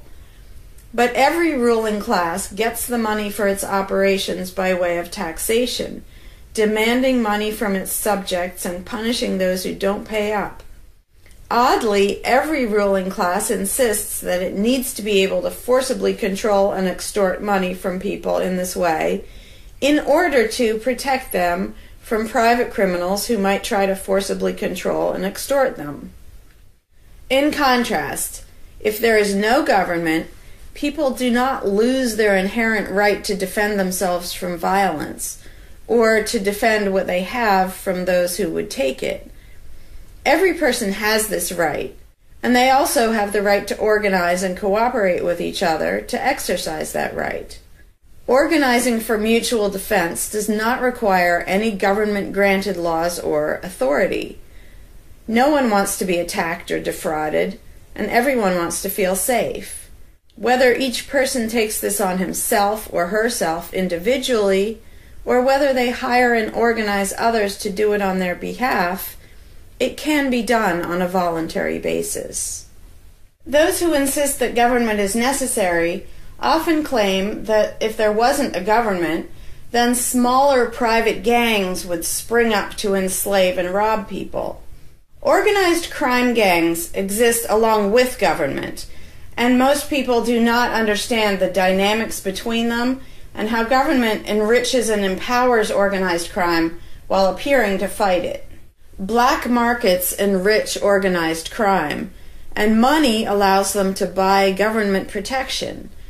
There's no reason to think they would do as well in an environment of freedom, where they would have fewer ways to make money and would be up against both individual and organized armed citizens.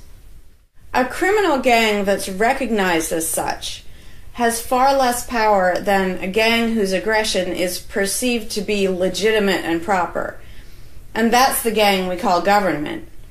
When thuggery is called law enforcement, and thievery is called taxation, and self-defense is called crime and terrorism, then even the widespread ownership of firearms can't do much to stop the aggression. Imagine a private gang trying to do the things that government does without the aura of authority, and imagine how a well-armed population would respond to this. The gang would fail quickly and dramatically.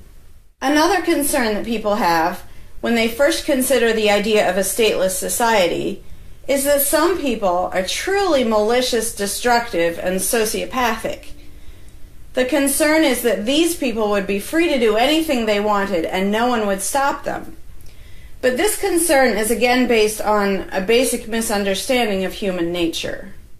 Wherever we have a government ruling class, we still have freelance thieves and thugs who are not deterred by the laws of the politicians.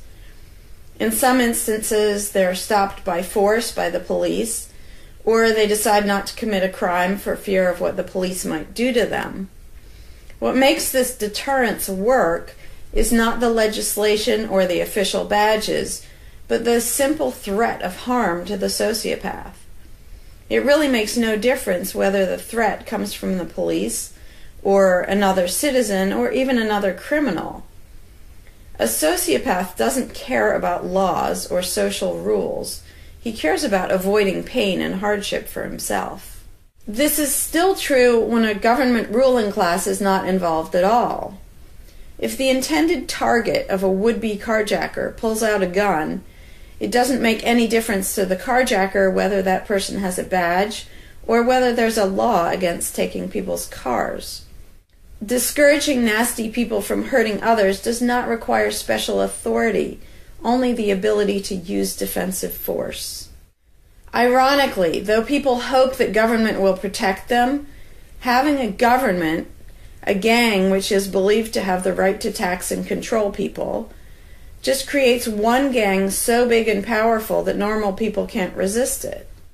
In short, to create a huge gang and then give it societal permission to control and extort people with the hope that this gang will prevent theft and thuggery is simply a self-contradictory idea, but that's what government always is. Some people might assume that if people organize for mutual protection and defense, then that's what government is. But there's an essential difference. People coming together to do something that everyone has the right to do, such as defend yourself, doesn't require any special authority. It's not government unless one group of people claims the right to do things which others do not have the right to do, such as taxing and controlling innocent people. Organized defense can be very effective without supposing the special right to rule over others, in other words, without being government. In contrast, governments rob the people they rule of far more wealth than private crooks could ever manage, making the idea of a protector government ridiculous. Another common objection to the idea of a stateless society is the notion that, if not for a group of lawmakers telling the rest of us how to behave, we would all behave like stupid, irresponsible, violent animals. This claim implies one of two things. Either we normal people have no idea what is right and wrong unless and until politicians tell us, or the only reason we want to do the right thing and coexist peacefully is because politicians told us to.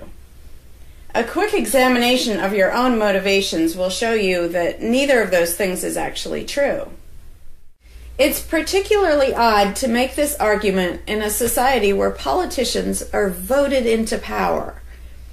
If the people themselves have no moral code and no conscience, and are just stupid, violent animals, why does almost everyone want government to keep the peace and protect the innocent?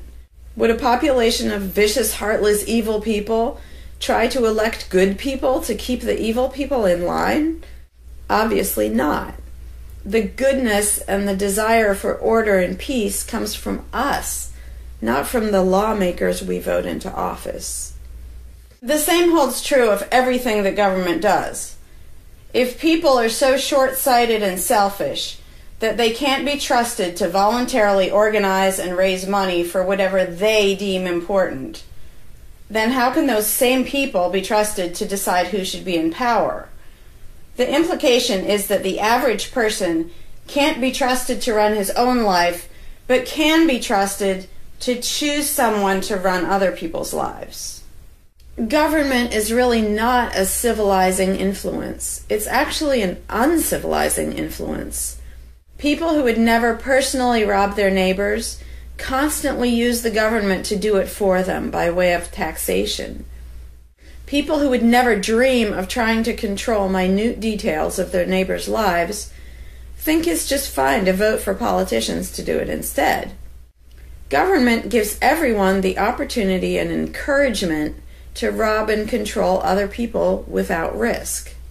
So government, rather than serving as a check against the imperfections of our nature, instead drastically amplifies our greed, irresponsibility, and malice towards other human beings by giving us a legally acceptable and risk-free way to interfere with the lives and choices of our fellow men and women.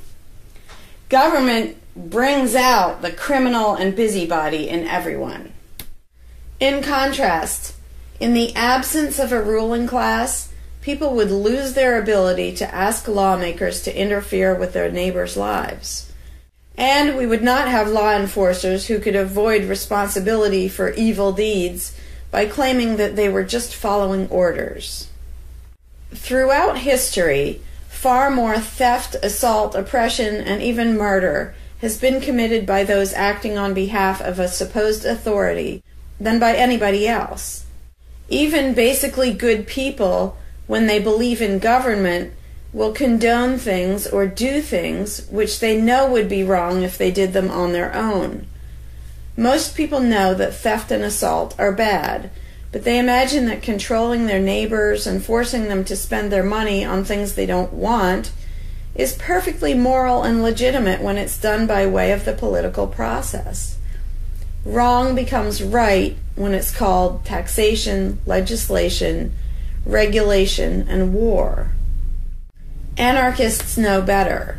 They know that human society will never be perfect, but it would be a whole lot better if evil deeds were committed only by genuinely nasty, sociopathic people rather than being committed wholesale by basically good people who think that violent aggression is okay when it's called law enforcement. The fundamental principle of voluntarism is very simple. It's wrong to initiate violence against any other person, regardless of badges, laws, or alleged authority. The only time the use of force is justified is to defend against aggression. Almost everyone understands this on a personal level, but they've been taught that this basic rule of social living does not apply in the game of politics and government. Most people already know how to get along with others, and most people want a peaceful and just society. Our morality doesn't come from politicians making laws. Our ability to organize and cooperate doesn't come from the ruling class. When people escape the belief in government, they don't suddenly turn into violent animals.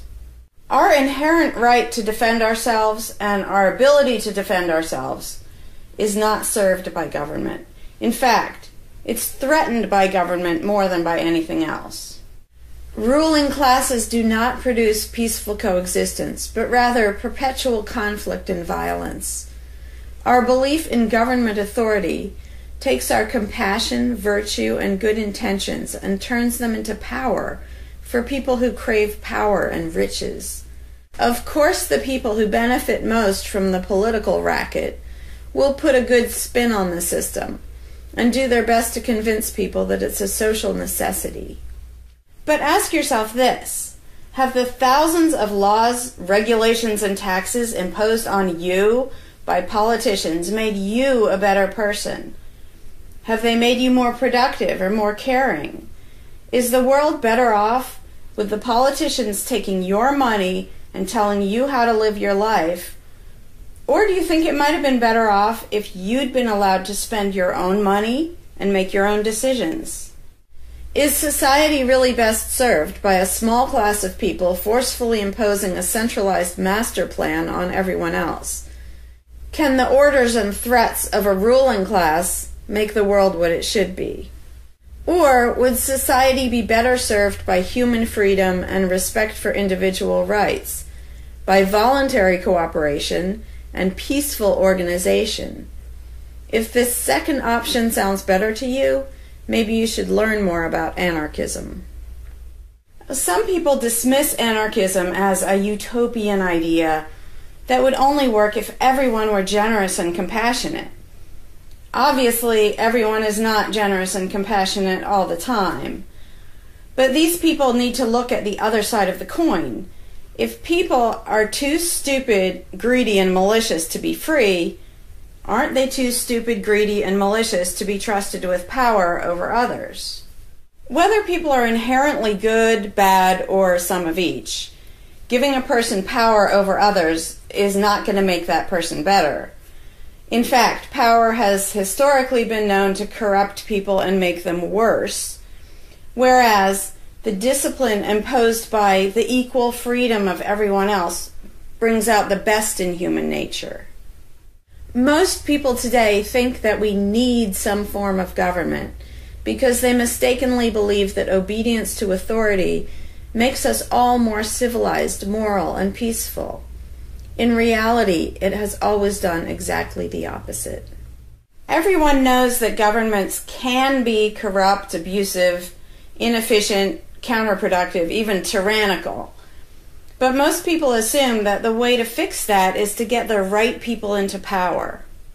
People have spent centuries trying to create a good society using different kinds of ruling classes, different legal structures, different ways of choosing the rulers, and so on.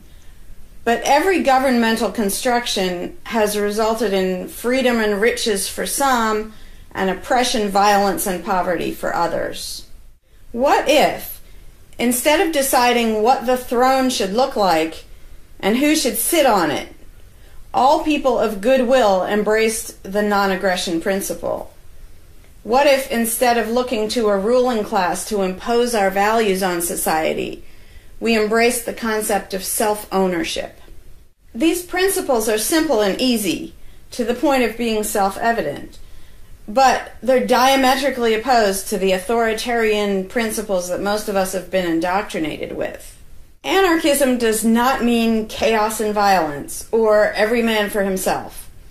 Having no government does not mean having no morality, no organization, and no cooperation. Simply put, anarchism does mean that no one is your master and no one is your slave. And that's all it means. Howdy, Larkin Rose here. I'm feeling slightly less than entirely patient and polite today, so if this video gets slightly caustic, too bad.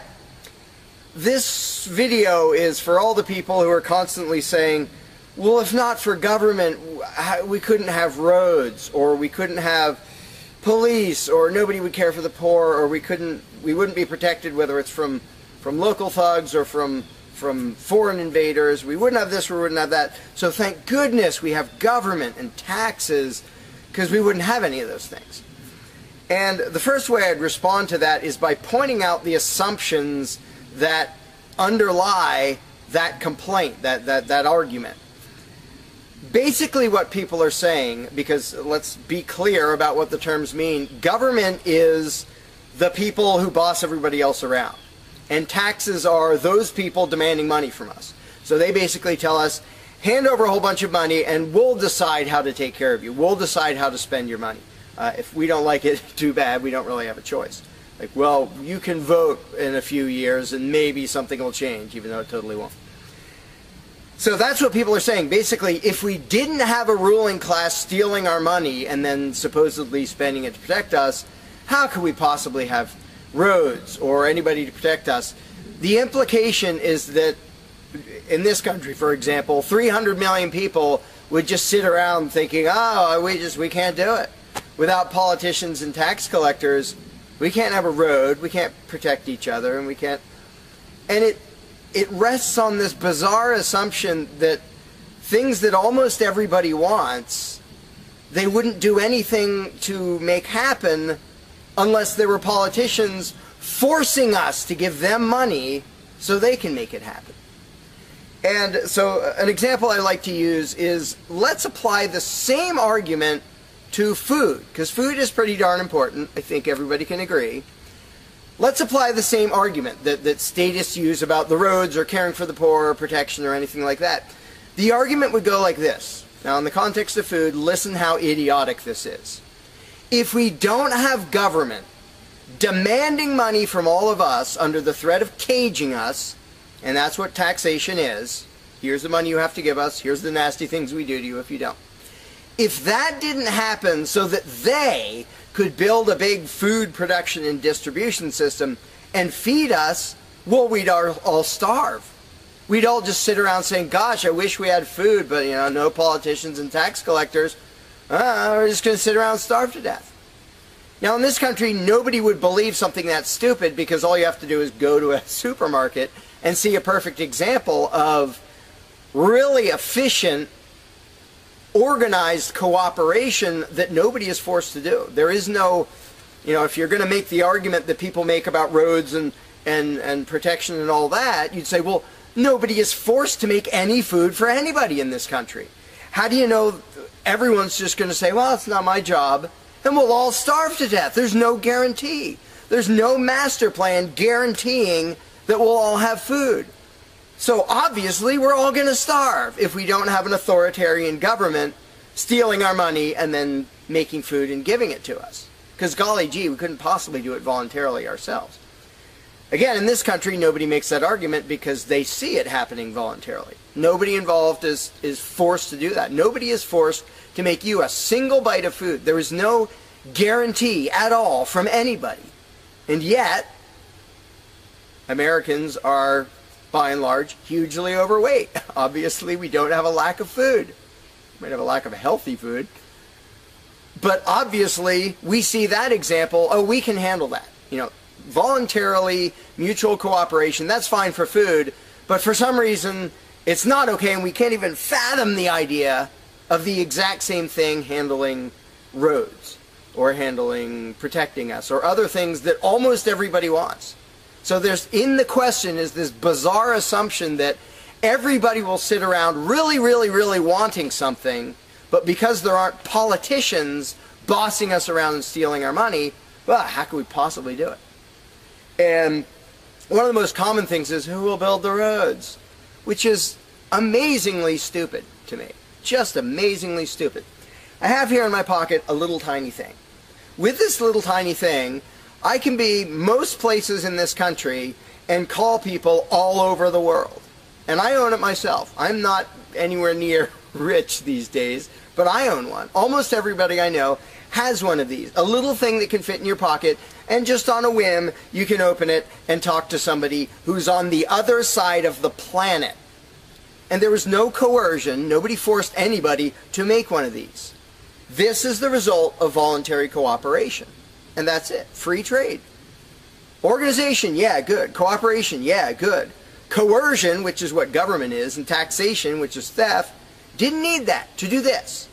So what these people are telling me, oh, we wouldn't have roads if we didn't have government, is that somehow free individuals, relatively free, interacting voluntarily can make it so I can talk to almost anybody in the world on a little thing that fits in my pocket on a budget that is not a very good budget at the moment, but I still have one of these. That freedom, not authoritarianism, can supply me with this, but freedom cannot achieve a flat place. Because that's what a road is. It's a flat place. From here to there, because we have these machines that take us from here to there. By the way, we don't have those machines because of government. We have those machines because of free enterprise and voluntary interaction and cooperation. The idea that freedom can make a car but can't make a flat place is just idiotic. You really think we can't make a flat place?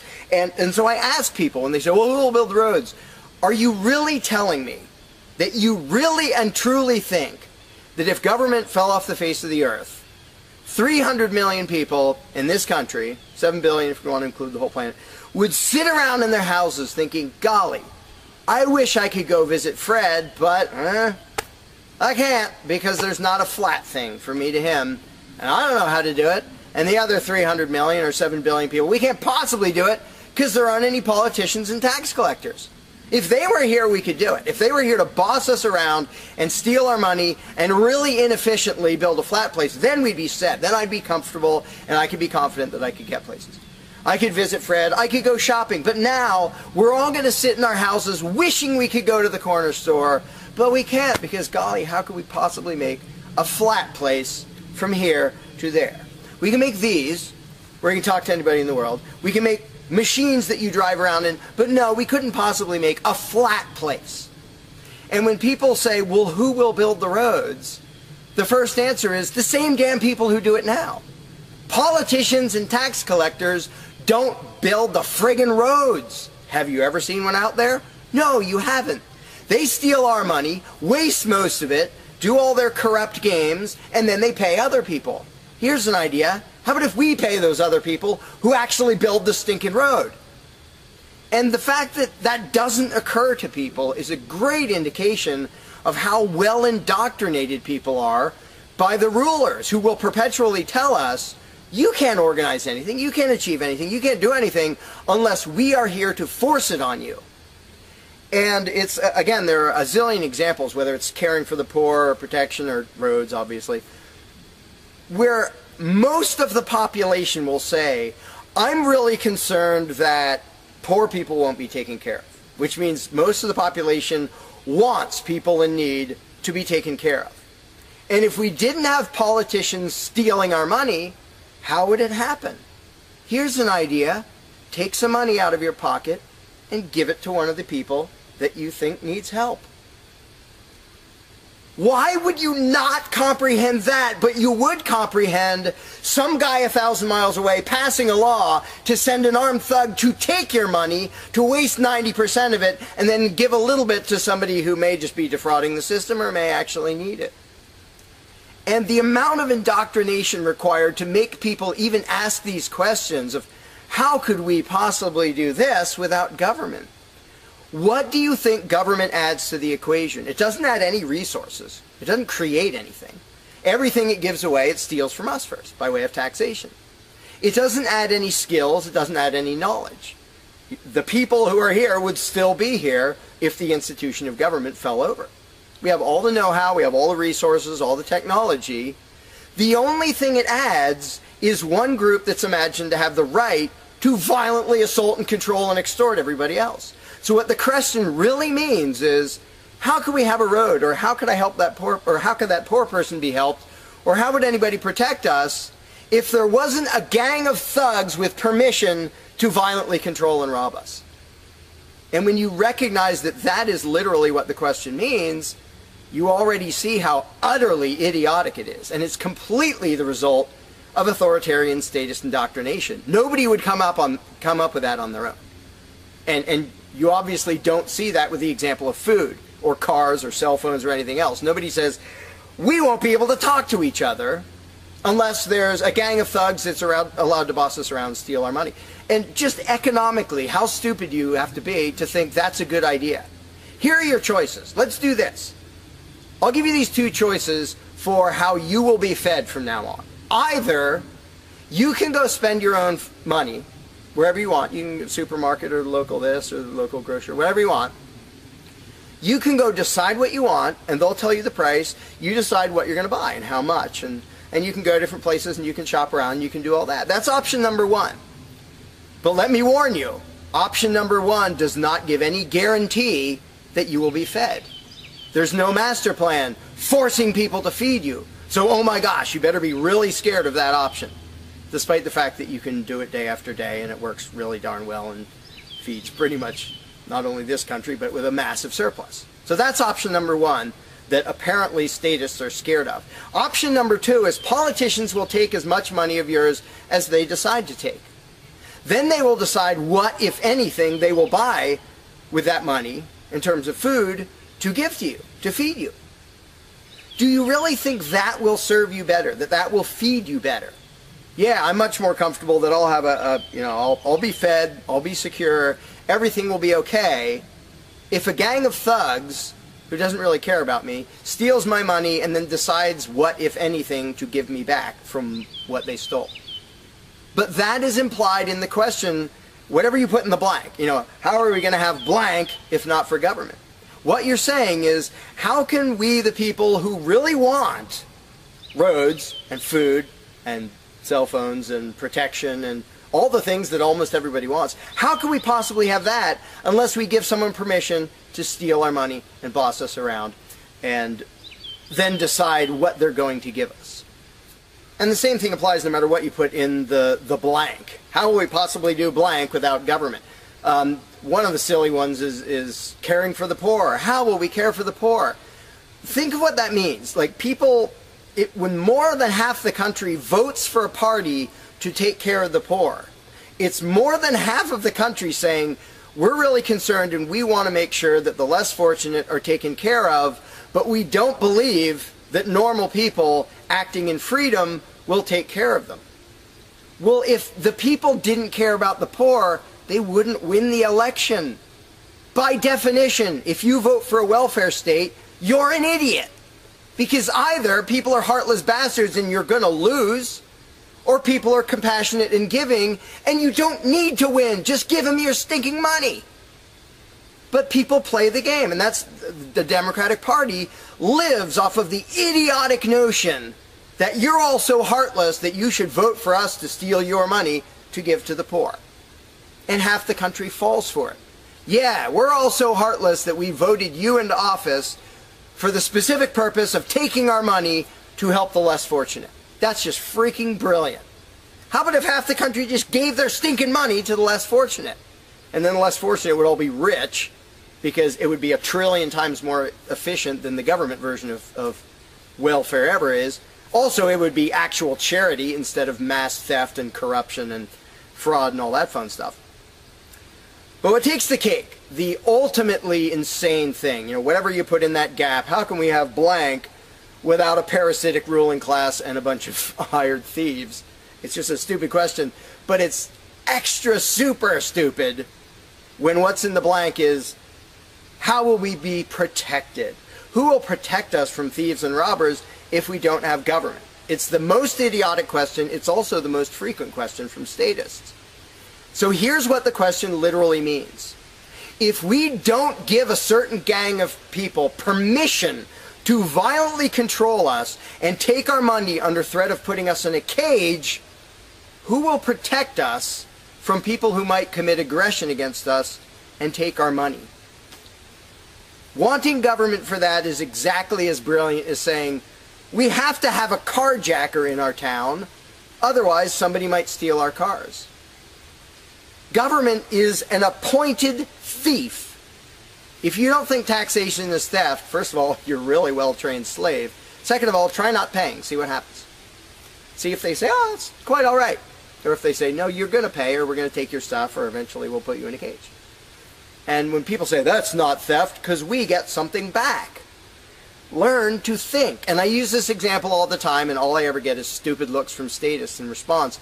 If I robbed you at gunpoint of $100, and the next day I gave you a sandwich, and you said, what? I said, hey, now everything's fine, because you benefited. I gave you a service. I gave you lunch, so that retroactively makes it okay that I robbed you at gunpoint.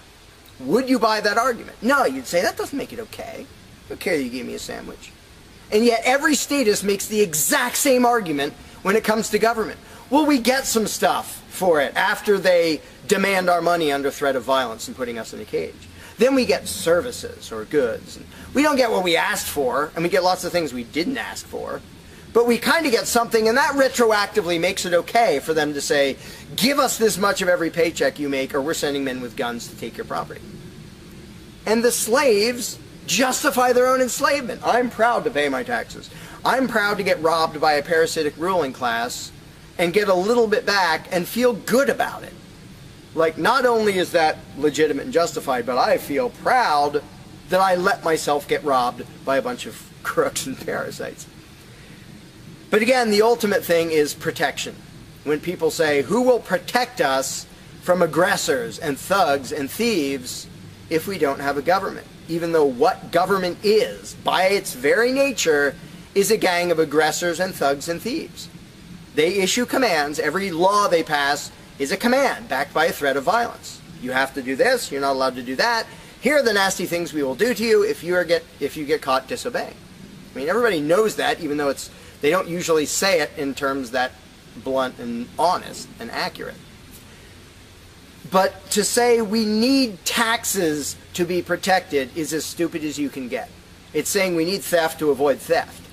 And the fact that people are trained to use different words so that this theft sounds okay. It's legalized, it's taxation, and we voted for the people who robbed us. Like, we got to elect our local carjacker, and that means he represents us when he demands our car and points a gun in our face. He's serving us as he steals our car, because he's going to use that car and sell it and make money to make sure nobody else steals our car.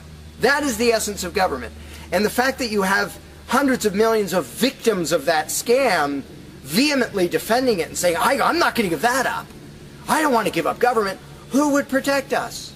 I don't want to give up the biggest aggressor on the planet, the biggest thief on the planet. Look at your tax bill and see how much private crooks steal from you. So before you ask that question, before you ask, how could we possibly have roads or protection or water or air or Christmas or Santa Claus or any of the zillion things that statists imagine we can't possibly have without a ruling class, think about what the question actually means. Because when you get to the point where you understand the implications of your own question, asking how can we possibly have this without a parasitic gang of thugs robbing us, when you actually understand what you're really asking, you won't ask the question because you will realize it's completely freaking idiotic.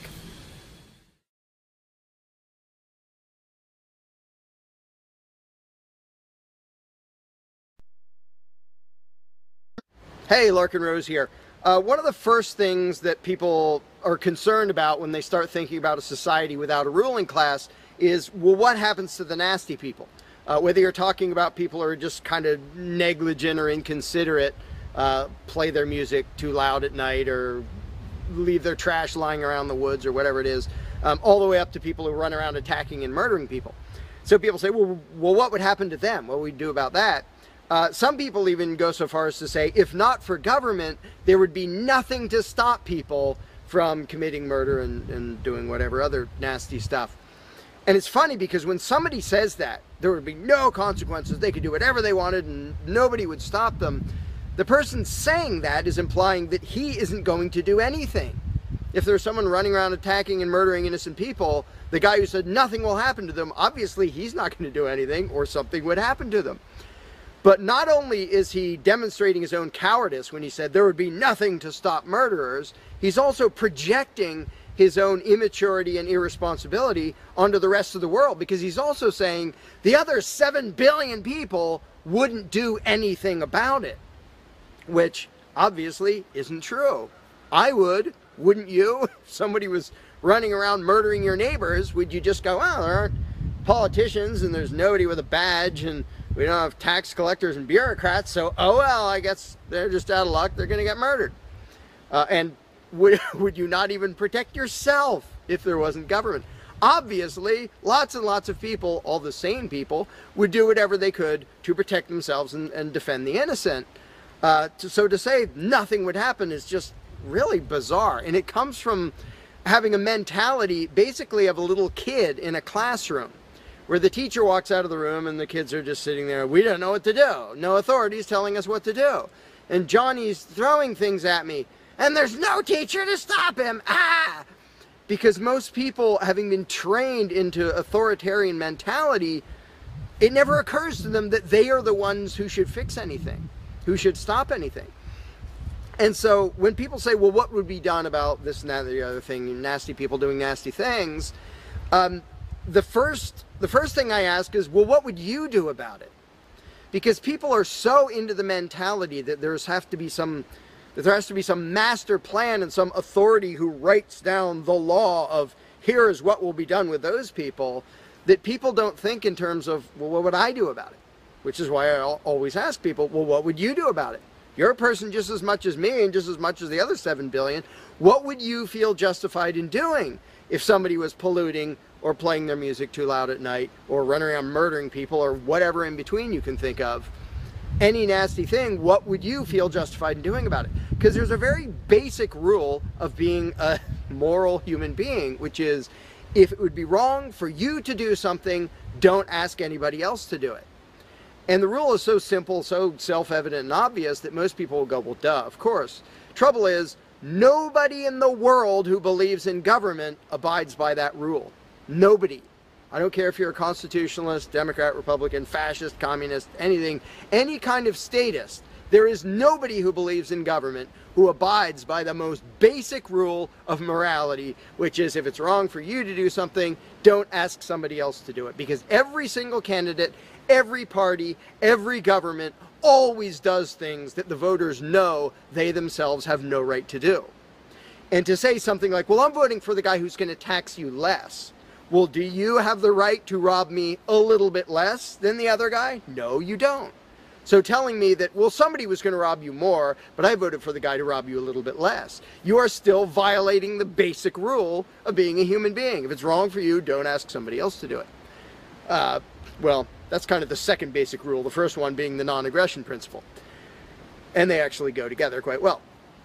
But when people are in the mindset that there's going to be some major centralized plan to deal with whatever, polluters or people who play their music too loud or murderers or whatever else, they have to get out of that mindset. They have to start to think that maybe they are among the people who have to do something about it. So instead of saying, what will be done about such and such, well, what will you do about it? What should I do about it? And this doesn't magically make all the problems go away, but the actual practical challenge of dealing with most disputes is trivial compared to the challenge of getting people to think like responsible adults, where they start to think, well, maybe it's up to me.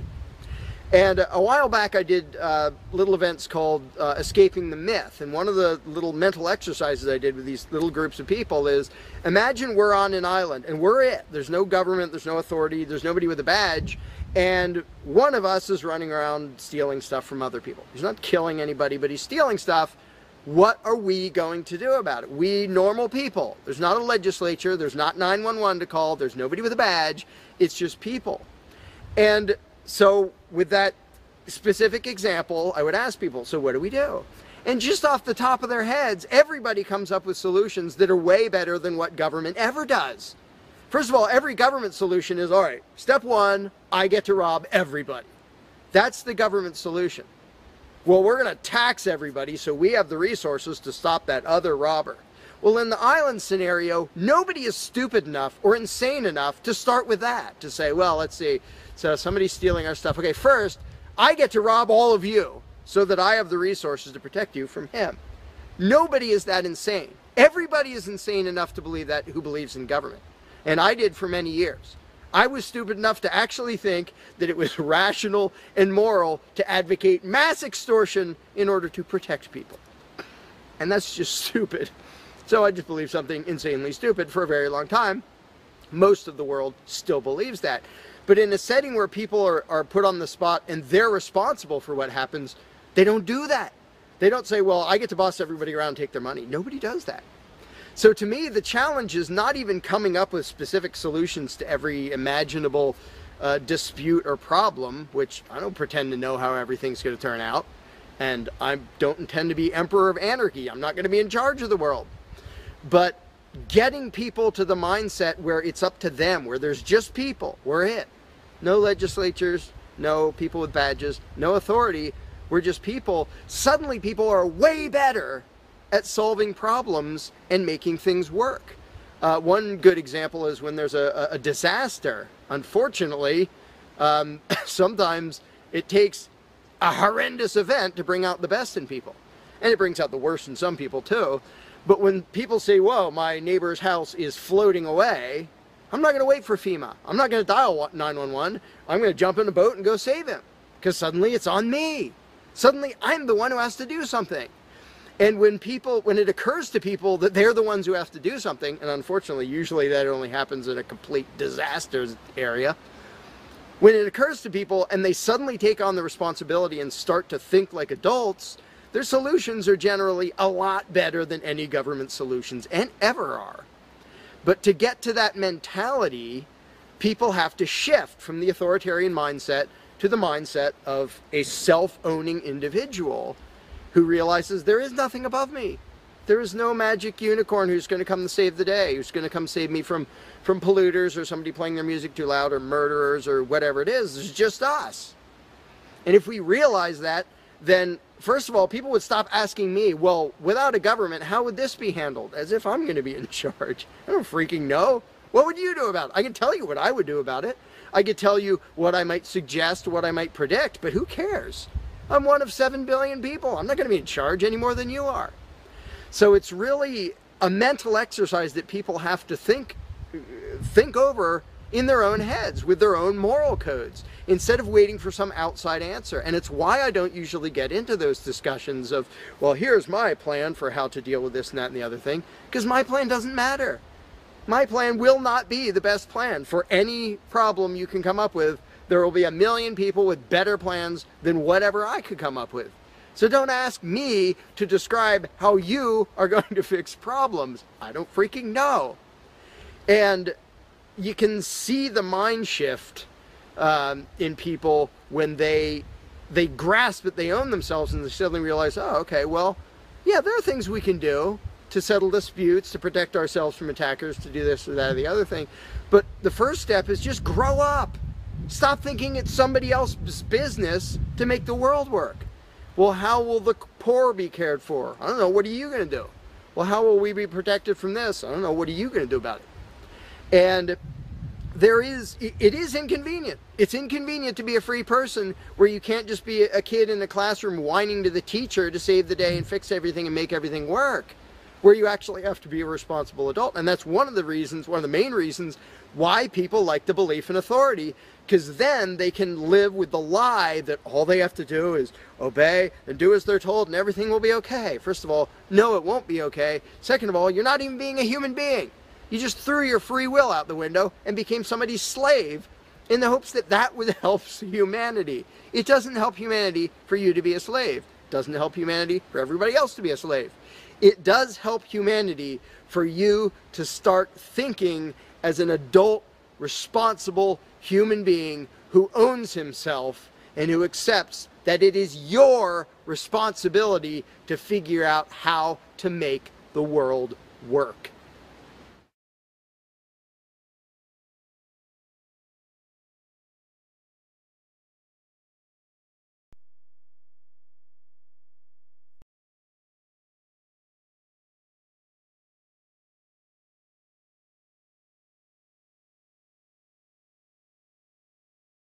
You cannot begin to imagine in how many ways the world is the opposite of what you have been taught to believe.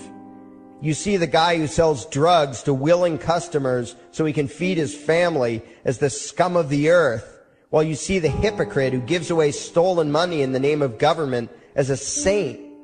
You see the guy who tries to avoid being robbed by the federal thugs as a crook and a tax cheat, but see as virtuous the politician who gives away the same stolen loot to people to whom it does not belong. You see the cop as a good guy when he drags a man away from his friends and family and throws him in prison for 10 years for smoking a leaf. And you see anyone who defends himself from such barbaric fascism as the lowest form of life, a cop killer. In reality, most drug dealers are more virtuous than any government social worker, and prostitutes have far less to be ashamed of than political whores, because they trade only with what is rightfully theirs, and only with those who want to trade with them. The upstanding, church-going, law-abiding, tax-paying citizen who votes Democrat or Republican is far more despicable and a bigger threat to humanity than the most promiscuous, lazy, drug-snorting hippie. Why? Because the hippie is willing to let others be free, and the voter is not. The damage done to society by bad habits and loose morality is nothing compared to the damage done to society by the self-righteous violence committed in the name of the state. You imagine yourselves to be charitable and tolerant when you are nothing of the sort. Even the Nazis had table manners and proper etiquette when they weren't killing people. You think you're good people because you say please and thank you? You think sitting in that big building on Sunday makes you noble and righteous? The difference between you and a common thief is that the thief has the honesty to commit the crime himself, while you whine for government to do your stealing for you. The difference between you and the street thug is that the thug is open about the violence he commits, while you let others forcibly control your neighbors on your behalf. You advocate theft, harassment, assault, and even murder, but accept no responsibility for doing so. You old folks want the government to steal from your kids so you can get your monthly check. You parents want all your neighbors to be robbed to pay for your kids' schooling. You all vote for whichever crook promises to steal money from other people to pay for what you want. You demand that those people who engage in behaviors you don't approve of be dragged off and locked up, but feel no guilt for the countless lives your whims have destroyed. You even call the government thugs your representatives, and yet you never take responsibility for the evil they commit. You proudly support the troops as they kill whomever the liars in D.C. tell them to kill, and you feel good about it. You call yourselves Christians or Jews or claim to follow some other religion, but the truth is what you call your religion is empty window dressing. What you truly worship, the God you really bow to, what you really believe in is the state. Thou shalt not steal, thou shalt not murder, unless you can do it by way of government. Then it's just fine, isn't it? If you call it taxation and war, it stops being a sin, right? After all, it was only your God that said you shouldn't steal and murder, but the state said it was okay. It's pretty obvious which one outranks the other in your minds. Despite all the churches, synagogues, and mosques we see around us, this nation has one God and only one God, and that God is called government. Jesus taught nonviolence and told you to love your neighbor, but the state encourages you to vote for people who will use the violence of government to butt into every aspect of everyone else's life. Which do you believe? To those about to stone a woman who had committed adultery, Jesus said, "Let him who is without sin cast the first stone." But the state says it's perfectly fine to lock someone up if they do something you find distasteful, such as prostitution. Which do you believe? The Christian God says, "Thou shalt not covet," but coveting is the lifeblood of the beast that is the state. You are taught to resent, despise, and hate anyone who has anything you don't have. You clamor for the state to tear other people down, steal their property, and give it to you. And you call that fairness. The Bible calls it coveting and stealing. You are not Christians. You are not Jews. You are not Muslims. And you certainly aren't atheists. You all have the same God, and its name is government. You're all members of the most evil, insane, destructive cult in history. If there ever was a devil, the state is it, and you worship it with all your heart and soul. You pray to it to solve every problem, to satisfy all your needs, to smite your enemies, and to shower its blessings upon you. You worship what Nietzsche called the coldest of all cold monsters, and you hate those of us who don't. To you, the greatest sin is disobeying your God, breaking the law, you call it, as if anyone could possibly have any moral obligation to obey the arbitrary commands and demands of the corrupt, lying, delusional megalomaniacs who infest this despicable town. Even your ministers, priests, and rabbis, more often than not, are traitors to their own religions, teaching that the commands of human authority should supersede adherence to the laws of the gods they say they believe in. Several years ago, I heard one pompous evangelical jackass in particular pontificating on the radio that anyone who disobeys the civil authority, be it a king or any other government, is engaging in rebellion against God. Those were the exact words he used. What if the government is doing something wrong? Well, this salesman for Satan opined, that is the business of those in government, and you are still obligated to obey. Everywhere you turn, be it the state or the church, the media or the schools, you are taught one thing above all else, the virtue of subjugating yourselves to mortals who claim to have the right to rule you. It is sickening the reverence with which you speak of the liars and thieves whose feet are so firmly planted on your necks. You call the congressmen and the judges honorable, and you swoon at the magnificence of the grandiose halls they inhabit, the temples they built to celebrate the domination of mankind. You feel pride at being able to say you once shook a senator's hand or saw the president in person. Ah, yes, the grand deity himself, His Royal Highness, the President of the United States of America. You speak the title as if you're referring to God Almighty. The vocabulary has changed a bit, but your mindset is no different from that of the groveling peasants of old who bowed low, faces in the dirt, with a feeling of unworthiness and humility when in the presence of whatever narcissist had declared himself to be their rightful lord and master. The truth of the matter, back then and today, is that these parasites who call themselves leaders are not superior beings. They are not great men and women. They are not honorable. They're not even average. The people who earn an honest living, from sophisticated millionaire entrepreneurs to illiterate day laborers doing the most menial tasks you can imagine, those people deserve your respect. Those people you should treat with courtesy and civility. But the frauds who claim the right to rule you and demand your subservience and obedience, they deserve only your scorn and contempt. Those who seek so-called high office are the lowest of the low. They may dress better, have larger vocabularies, and do a better job of planning out and executing their schemes, but they are no better than pickpockets, muggers, and carjackers. In fact, they are worse, because they don't want to rob you of just your possessions. They want to rob you of your very humanity, deprive you of your free will, by slowly leeching away your ability to think, to judge, to act, reducing you to slaves in both body and mind. And still you persist in calling them leaders. Leaders?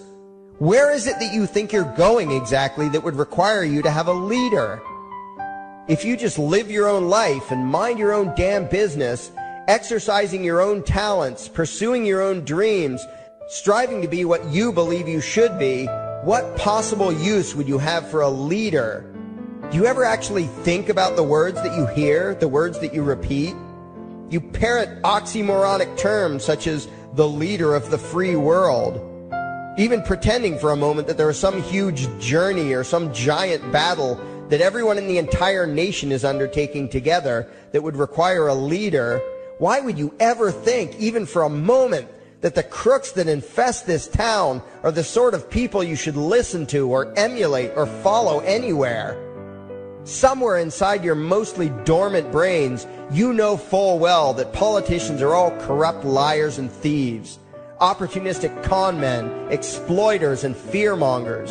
You know all this, and yet you still speak as if you are the ones who are the stupid, vicious animals, while the politicians are the great, wise role models, teachers, and leaders without whom civilization could not exist. You think these crooks are the ones who make civilization possible? What belief could be more absurd? Yet when they do their pseudo-religious rituals, deciding how to control you this week, you still call it law, and continue to treat their arbitrary demands as if they were moral decrees from the gods that no decent person would ever consider disobeying. You have become so thoroughly indoctrinated into the cult of state worship that you are truly shocked when the occasional sane person states the bleeding obvious. The mere fact that the political crooks wrote something down and declared their threats to be law does not mean that any human being anywhere has the slightest moral obligation to obey.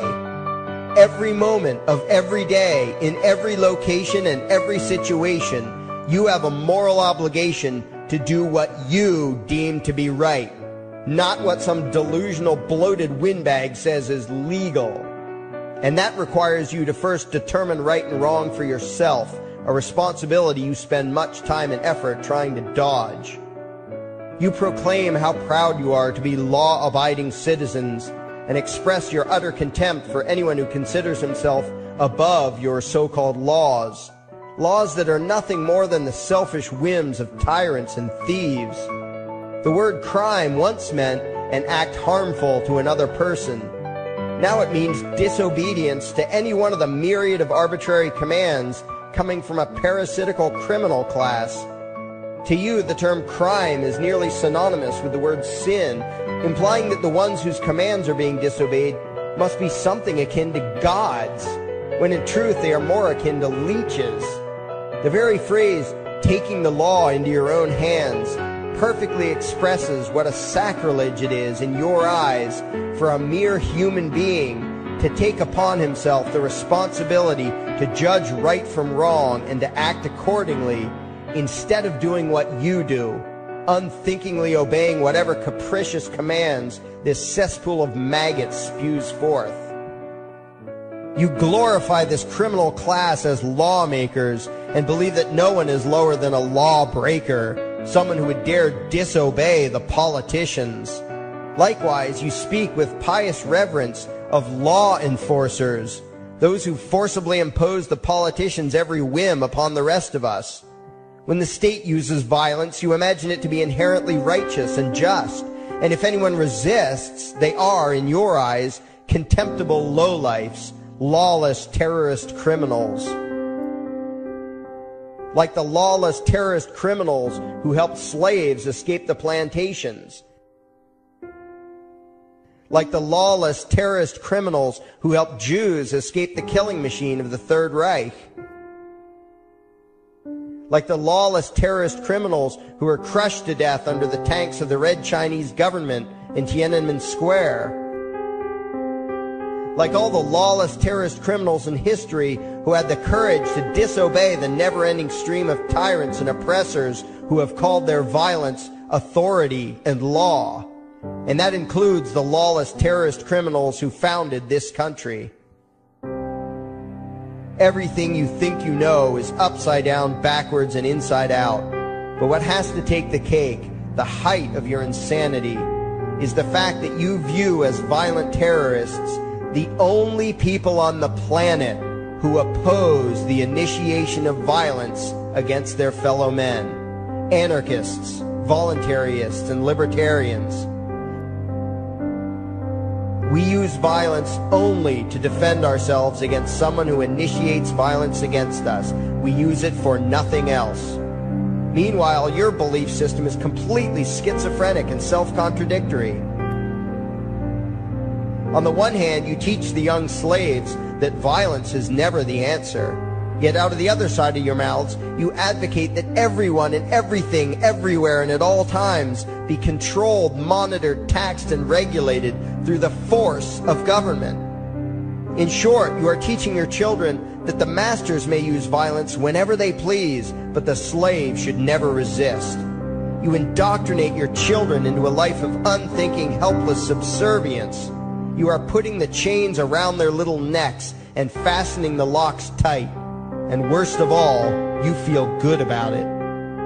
Out of one side of your mouths, you condemn the evils of fascism and socialism and lament the injustices of the regimes of Hitler, Stalin, and Mao. While out of the other side of your mouths, you preach exactly what they did. The worship of the collective, the subjugation of every individual to that evil insanity that wears the deceptive label, the common good. You babble on and on about diversity and open-mindedness, and then beg your masters to regulate and control every aspect of everyone's lives, creating a giant herd of unthinking conformist drones. You wear different clothes and have different hairstyles, and you think that makes you different. Yet all your minds are enslaved to the same club of masters and controllers. You think what they tell you to think and do what they tell you to do while imagining yourselves to be progressive, thinking, and enlightened. From your position of relative comfort and safety, you now condemn the evils of other lands and other times while turning a blind eye to the injustices happening right in front of you. You tell yourself that had you lived in those other places, in those other times, you would have been among those who stood up against oppression and defended the downtrodden. But that is a lie. You would have been right there with the rest of the flock of well-trained sheep, loudly demanding that the slaves be beaten, that the witches be burned, that the nonconformists and rebels be destroyed. How do I know this? Because that is exactly what you are doing today. Today's injustices and oppressions are fashionable and popular, and those who resist them, you tell yourselves, are just malcontents and freaks, people whose rights don't matter, people who deserve to be crushed under the boot of authority. Isn't that right? You bunch of spineless, unthinking hypocrites, look in the mirror. Take a good look at what you imagine to be righteous and kind. You are the devil's plaything. The crowds of thousands wildly applauding the speeches of Adolf Hitler, that was you. The mob demanding that Jesus Christ be nailed to the cross, that was you. The white invaders who celebrated the wholesale slaughter of those godless redskins, that was you. The throngs filling the Colosseum, applauding as the Christians were fed to the lions, that was you. Throughout history, the perpetual suffering and injustice occurring on an incomprehensible scale, it was all because of people just like you. The well-trained, thoroughly indoctrinated conformists, the people who do as they're told, who proudly bow to their masters, who follow the crowd, believing what everyone else believes and thinking whatever authority tells them to think. That is you. And your ignorance is not because the truth is not available to you. There have been radicals preaching it for thousands of years. No, you are ignorant because you shun the truth with all your heart and soul. You close your eyes and run away when a hint of reality lands in front of you. You condemn as extremists and fringe kooks those who try to show you the chains you wear because you don't want to be free. You don't even want to be human. Responsibility and reality scare the hell out of you, so you cling tightly to your own enslavement and lash out at any who seek to free you from it. When someone opens the door to your cage, you cower back in the corner and yell, "Close it, close it." Well, some of us are finished with trying to save you. We've wasted enough effort trying to convince you that you should be free. All you ever do is spout back what your masters have taught you, that being free only leads to chaos and destruction, while being obedient and subservient leads to peace and prosperity. There are none so blind as those who will not see. And you nation of sheep, would rather die than see the truth.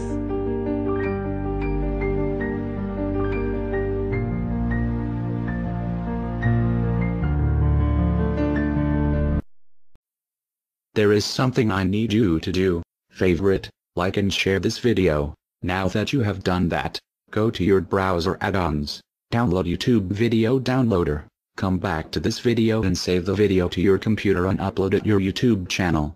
Use a different title than the one used for this video. Please follow those instructions and add the video on your YouTube channel to help spread the message.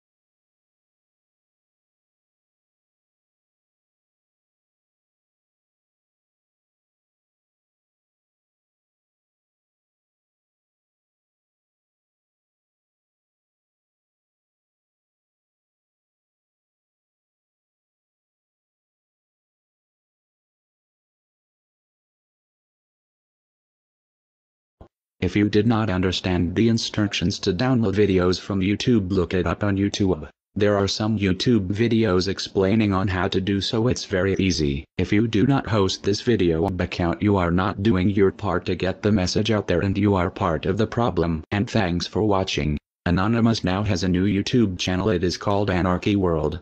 To find our new YouTube channel, you need to type in Anarchy World in the official YouTube search bar. There are no spaces in Anarchy World. Do not type it in the address bar because you will find a different YouTube channel called Anarchy World.